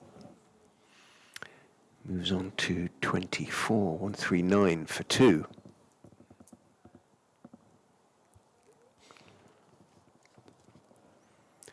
Long run round the boundary for Blair Tickner. Long leg at one end to t'other. Connors comes in from the sweeper position for Hill to a conventional sort of point, actually slightly backward at a point, not quite square. Thompson comes in from deep mid-wicket to mid-wicket. In goes Dahl, bowls nice and straight from around the wicket. And Harris, with sort of all the time in the world, just leans forward and blocks it back up the pitch towards the Derbyshire bowler. End of the over. 139 for two. 39 overs have been bowled. 7 remain tonight. It is tonight as well, isn't it? It very much feels like tonight. Yes. Didn't work out what I'm going to watch tonight when I get back to the marina. With something hot and spicy. Oh, yes. Yeah, it is going to be Lewis Rees from the race course end. Pat Brown bowling 3 overs for 16. There we go, look at that, beautiful. Lovely blue eyes. On the big screen. I thought you talked to me then. Oh, you have, yeah, no, very nice. How long have we known each other? I never noticed. Like the missus. What colour are my eyes? Oh, yeah. No idea. 139 for two. I do know. Just in case she's listening. Will she be listening? No. Okay. It was good to know, though, just in case. I doubt it. She hears my voice often enough Got better things to do. Yeah. over the winter. So slightly different angle with the left armour. He's putting in a couple of practice deliveries and then handing the towel that he's got tucked down his trousers. I'm assuming he cleaned up the Player of the Year awards for Derbyshire, did he, Lloyd? Reese? I never went. Oh. I don't know. Reese is in for his first delivery, and it's down the leg side, possibly off a pad. Indeed, off a pad. Leicestershire moved to 140 for 2 as the ball is picked up by Brooke Guest. Gets a little fist pump from an Aaron Donald as they try to keep themselves occupied.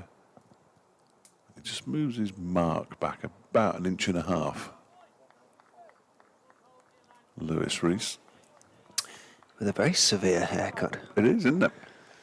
Just to accentuate his blue eyes. And then he goes over the wicket, and that's probably swinging away from Harris. We can't really tell from it, but it had that sort of look about it. Goes through to Brooke Guest. Tickner and Connors in conversation as the ball is returned to Blair Tickner. And then handed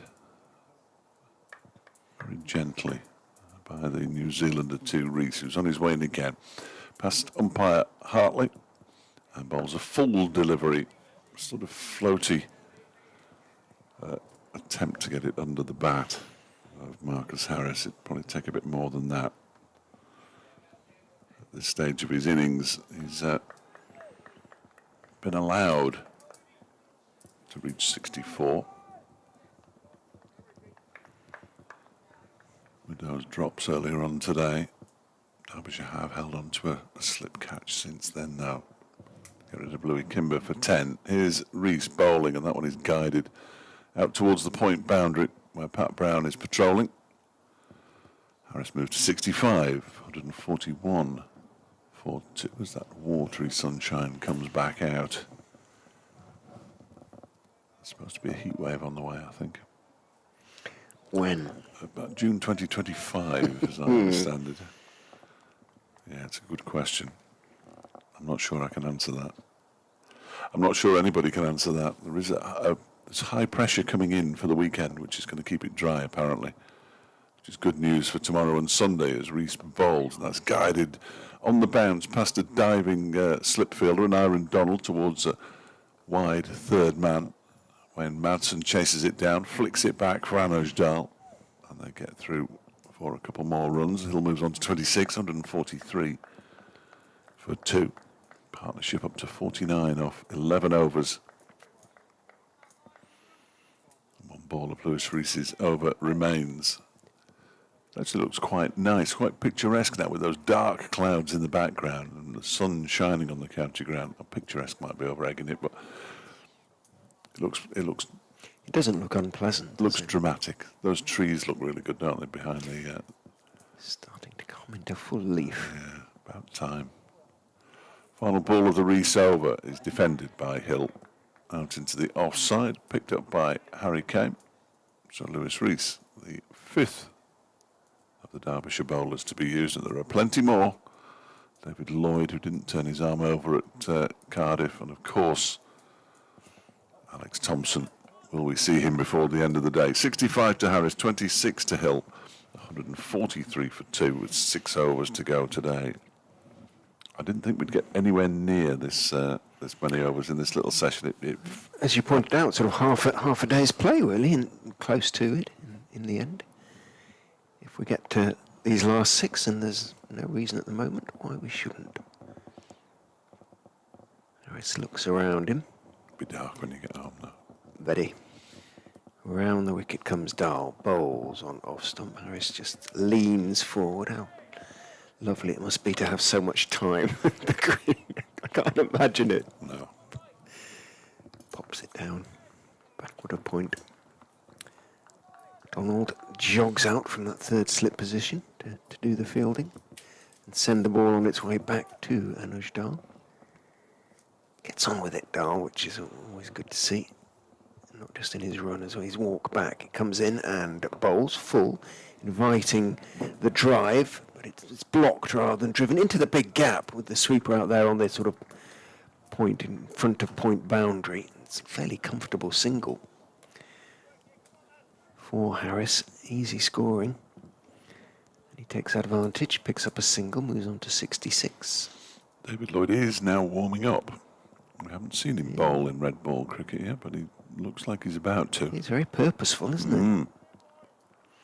Guest dons the helmet and wanders up to the wicket to keep Hill in his crease.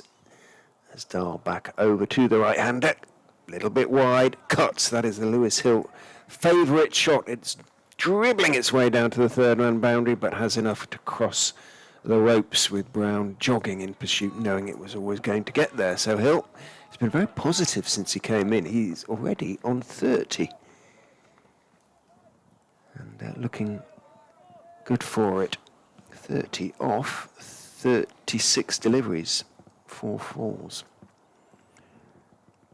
24 off the last 19 balls he's faced. Donald goes a touch wider, still keeping the slips in, Lloyd, as you said he would. Yeah, no, he did keep slips in place, and there were bat fielders around the bat for Alex Thompson as well, which was good to see. First, second and fourth as Dahl is in to Hill. That one is much straighter. Hill is forward, bat close to pad, closing the bat face on the ball, dropping it out into the onside. Guest comes out from behind the stumps, lobs it to Connors, who's got a great big green mess down on his left side from that dive or skid down the boundary earlier in this session. Dahl is in again to Hill, and Connors again is in action, has to move to his right to make the stop as Hill turns the delivery off middle and leg down towards straightish mid-wicket, sufficiently straight for, as I say, for Connors to have to move 4 or 5 yards to his right and for Hill to pick up 1. 31 to Hill. David Lloyd's been to the same barber as Lewis Rees.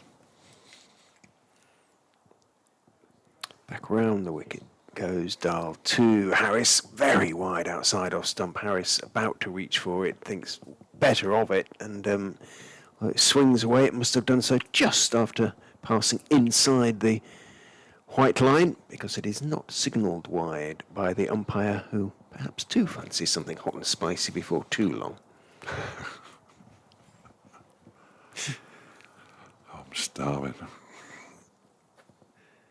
I'm always hungry though, so.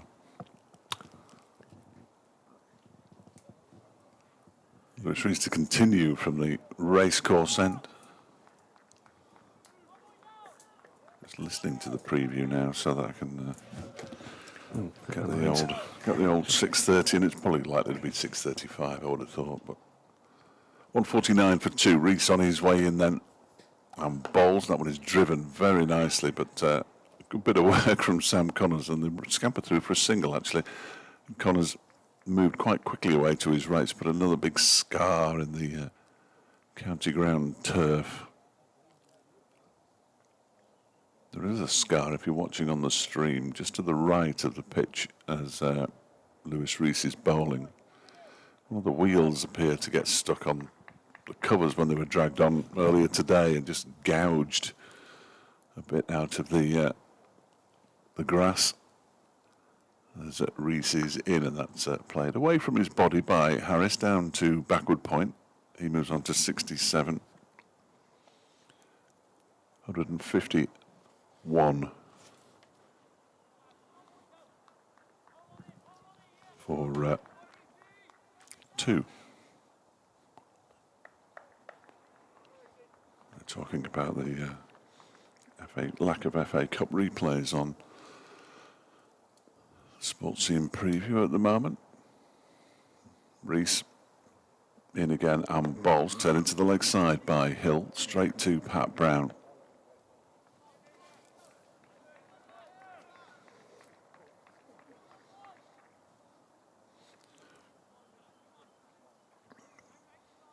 Update coming up. 151 for 2, the 150 coming up on 41.1 overs as Rees is in and bowls to Hill, who struck on the pad. A big appeal, half appeal from Lewis Rees. And there is no run as the ball dribbles out into the leg side. Update coming up.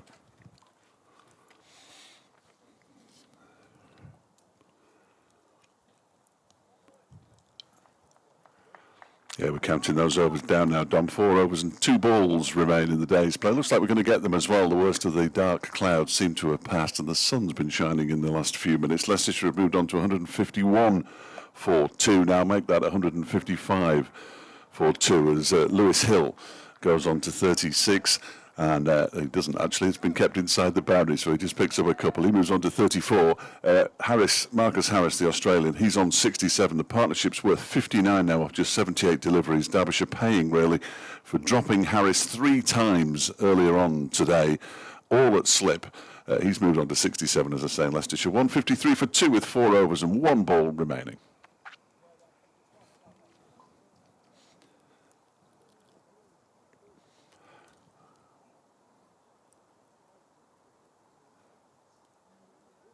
Rees in and bowls. That's on the stumps and turned into the leg side by Hill. That's fielded by Pat Brown. It's the end of the Rees over. He's bowled 2 overs for 7. Is Anish Dal going to continue? No, he's not. We're going to see David Lloyd for the first time as a Derbyshire player in red ball cricket having a bowl. We saw him a couple of times in the white ball 50 over competition when he was at the club on loan last season. And he will become Derbyshire's 6th bowler to be used today. We've only had 42 overs. And Blair Tickner's bowled 14, 11 bowled by Dahl, 10 by Connors, 5 by Brown, a couple by Rees. And now David Lloyd is on from the City end. As his picture looms large on the big screen to our right, immediately to our right as well. One or two have stuck with it right through to the end. Fair play to them for doing so. Although 1 or 2 have deserted the ground. Watching on the stream, no doubt. And listening on the BBC Sport website, of course, as in comes David Lloyd to bowl to Harris, who goes on the back foot and cuts him away in front of square, actually, so it was more of a force out into the offside. And they pick up a couple of runs, and Harris moves on to 69. 155 for 2, Leicestershire now. They will regard this as having been a good day, I think, having been put into bat this morning. Still playing around the country as well. I'll bring you up to date with the scores. That game at Lord's really has moved on over the course of today. Yorkshire all out for 159 and Middlesex is 64 for 2 in reply. In comes Lloyd and bowls, and again this time he times it much better. Harrison forces it away to the cover boundary for 4.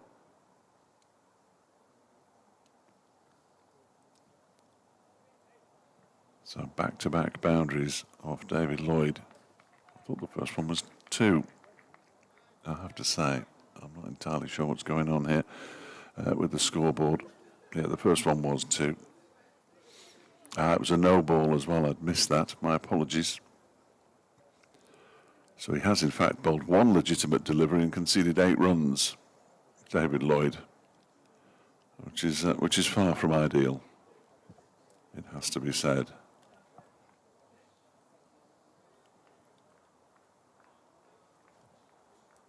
Ball being thoroughly dried by Lewis Rees. But now I need the rag, and he hasn't got the rag because he's bowling, so Harry Kane has to come across with the rag, and he's going to help dry it. In fact, he can't. He doesn't. He gives the rag to Lewis Rees, who dries it. I should have been giving you the scores in this hiatus. Glamorgan 194 for 7, 54 overs possible so far at Wantage Road in Northampton. Gloucestershire 296 for 6, almost a full day's play down at Hove, 80 overs. And they're still playing there as well. Here comes Lloyd around the wicket to Harris, who defends this one up towards a very straight mid-off, and there's no run. So Lancashire were bowled out for 146 at Chelmsford, where Essex are 17 without loss. In reply, at Southampton, Warwickshire 340 for 4, 1 over to go there. So a good day for Warwickshire. Kent 109 for 3, just 36 and a half overs have been possible so far today. Durham 244 all out, as Lloyd is in and bowls a fuller delivery, but it's another no ball. Second of the over. He's now bowled 2 legitimate deliveries and conceded 10 runs. David Lloyd, not the start he would have wanted to his bowling career for Derbyshire. Worcestershire already 71 for 3. That game being played at Kidderminster, of course, beautiful ground. I'm not sure what it'd be like in April, but it was beautiful in the middle of summer when Derbyshire went there a few seasons ago. As Lloyd is in again and bowls, that one is defended by Harris up to mid-on. Down Somerset 115 for 1 in reply to Nottinghamshire's 193 all out. This over is never going to end. No. Captain struggling to find his rhythm just at the moment. Yes. 2 no balls and a boundary. He's still only halfway through it. He's in and bowls a bouncer. That's wide. Yeah. One for the over. I've never been to Kidderminster, the ground. It's nice. It's like Chesterfield, believe it or not. I've never been to Chesterfield. We've never had the... it's always Yorkshire, isn't it? Yes. Because of the proximity. Yes, absolutely. They kept really good crowds at Chesterfield. It was a decent crowd at Kidderminster when we went there a few years ago. Our hotel overlooked New Road. Lloyd is in, bowls a foolish delivery that's just guided away for 4 runs by Harris. I'm not sure David Lloyd will bowl a second over here. He's got... It's been a shock. yes, he's conceded 14 runs off his first 5 deliveries bowling for Derbyshire in red ball cricket. After 1 ball, his economy rate was 48. It's been pointed out to me.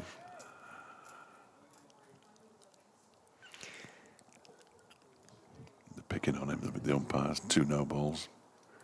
1 ball to go in this over then, and 3 more after that. The ball is being dried again. I can't imagine that ball's in any fit state anymore, really. No. I think that might be commented on when we speak to players afterwards.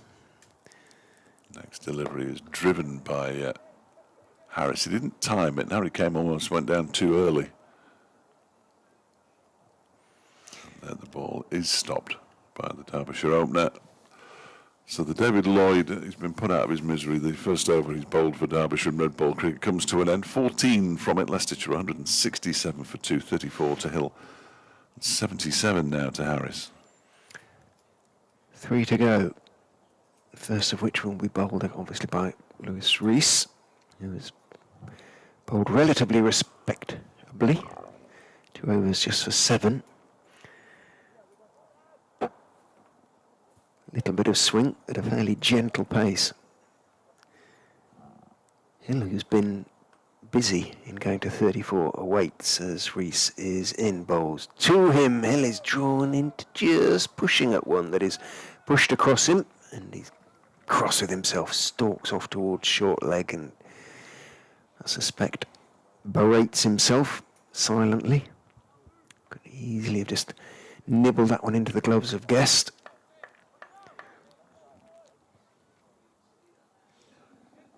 More likely in between first and second slip. The way things have gone for Derbyshire today. Rees is in and bowled a little bit short, cut by Hill, but he can't get it past the man slightly backward of point, who is Donald, having finally moved away from third slip. Give Rees a little bit more cover. There's also a deep point. He too is... It's Dahl out there. I think he too is slightly backward of square.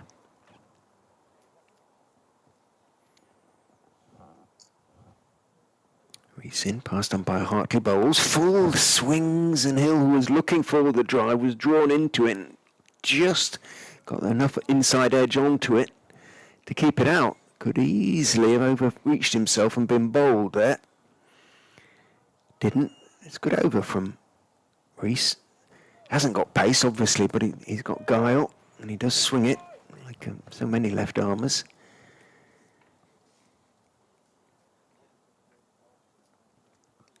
By Hartley just looking at his follow-through there.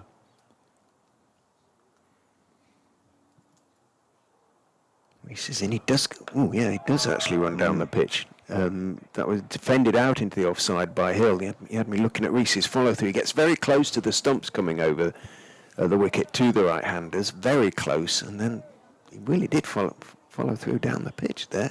Yeah, it was close, wasn't it? I suspect Leicestershire won't mind that necessarily too much, although Thompson might do some serious damage in the end, of course. But given the start they've made, Leicestershire, bit of pitch action probably isn't necessarily a bad thing. Rees is in, bowls, it's that in swinger again. It is dug out this time by Hill, who's ready for it. The full in-swinging attempted Yorker, if you like. Breath of cold air comes in through the windows. I'll put my coat on to go around for the interview. It's going to be a chilly one. 20-7. Coming up to quarter two. As Lewis Rees turns. In, bowls, a little bit short and wide, but Hill, perhaps conscious of the fact that there's only 2 overs now to go in the day, decides to let that one go through. Stepped forward with a aggressive intent, but it was a little bit wide. As I say, in the end, he decided it had nothing to do with it. Hill remains on 34. Harris, who's been in complete control in this evening session, which is something of a couldn't be said of the morning session. Dropped 3 times. The last time on 26. Since then, I don't think he's made a mistake, has he? No. He's got 51 runs since he was last dropped. Which is almost bizarre to say. And David Lloyd's going to continue, so he'll be hoping for better fortune from his second over. From the city end, the first delivery is driven past him. He put the despairing dive in and he's sprawled all over the middle of the pitch as the fielder comes round from mid-off to do the fielding.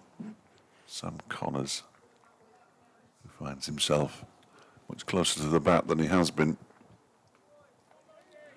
at mid-off. 10-7 finish, it's about normal really. 167 for 2 as Lloyd is in, and that one is driven to Harry Kane at cover. He throws the ball to Brooke Guest, who throws it straight back to him. Why?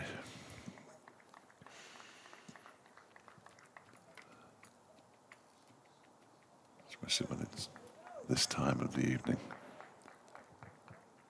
Of course, they won't be going out this evening, the Derbyshire players, I'm fairly sure, so it doesn't really matter what time they get home, does it?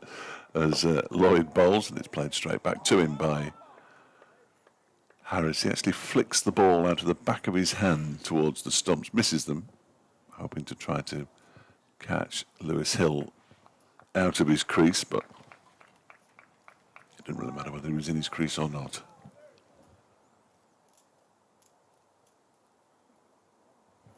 Two flies buzzing around outside as Lloyd is in. Short ball. Harris, at this time of the day, is unlikely to have much to do with it and doesn't, just ducks underneath it fairly comfortably. Could he follow his 14-run first over with a maiden? It would certainly make his economy rate look a lot better than the 48 he was after one delivery, bless him. And he comes and bowls, and that's left alone outside the off stump, going across him by the left-handed Harris. He's got one more ball to complete the maiden. This one's going to the boundary, isn't it? Hasn't really given himself enough over to get into a rhythm. because this will be his final over, the final over of the day from the city end.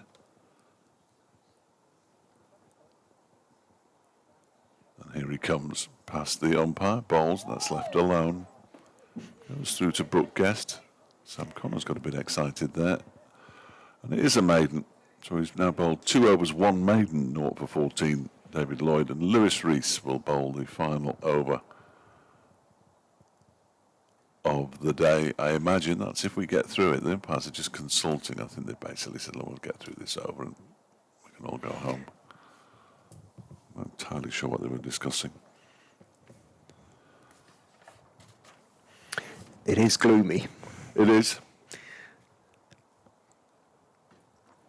Practically, it's almost twilight. Actually, I think if it was all right. Blair Tickner was bowling, I think they'd have words, but Yeah. The respect.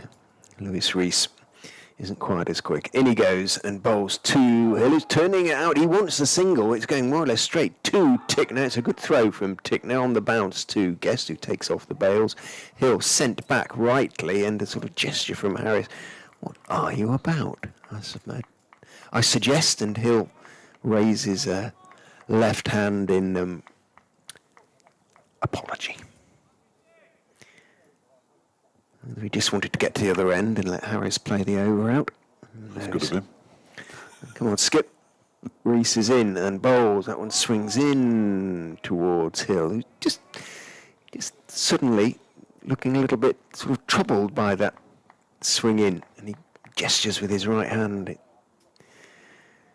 He's found a good line. Rees to Hill here. He's being made slightly uncomfortable by it. Rees, holding the ball very low, is in. Bowl swings in. There's appeal 4, or he was about to start an appeal 4 leg before, but it swung too much onto the pad of Hill, and he's got what he wanted now because it's trickled out behind square on the leg side, and the leg by is taken.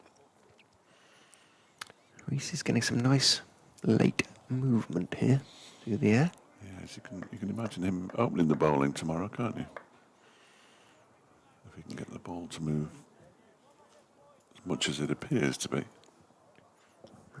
Again, maybe the lights, who knows? In he comes to the left-handed Harris. That one is on toward the legs of Harris and doesn't do too much, and Harris can just block it out towards Dahl at mid-wicket. There's no run. 2 balls remaining in what has been an interrupted day's play. And if Leicestershire can get through to the close without these two being parted, they'll be, I think, reasonably satisfied with the state of play, having been put into bat by Derbyshire. But 3 catches dropped off Harris. In goes Rees, bowls full outside off stump. Does swing away, but started a little bit wide, went wider. Harris let it go, but then rehearsed a crashing off drive. And had there not been 2 balls to go in the day's play, he might well have played. Yes, he wants to come back tomorrow. The forecast for tomorrow and Sunday is good. Subject to change, of course, but to finish the day, Lewis Rees in from the racecourse end, bowls outside off stump, swings away. Harris lets it go through, and the players head en masse for the warmth, the sanctuary of the pavilion. 168 for 2. it might get as high as 11 degrees tomorrow if you're lucky, and the same on Sunday, but there's no rain in the forecast for the next 2 days. Monday from 10 o'clock looks a little bit iffy, but we'll cross that bridge when we get to it. Leicestershire's day, I think, really largely due to the drop catches this morning. Marcus Harris twice and Rishi Patel dropped at slip. Harris was dropped again in the afternoon session when he was on 26. He's still there. 77 not out. Lewis Hill has 34. The partnership worth a very impressive 74 of 105 deliveries. And at the close of play on day 1 here at the county ground, Leicestershire 168 for 2. Harris 74, Hill 77 rather, Hill 34. And we will return tomorrow morning just before 11 o'clock for the second day.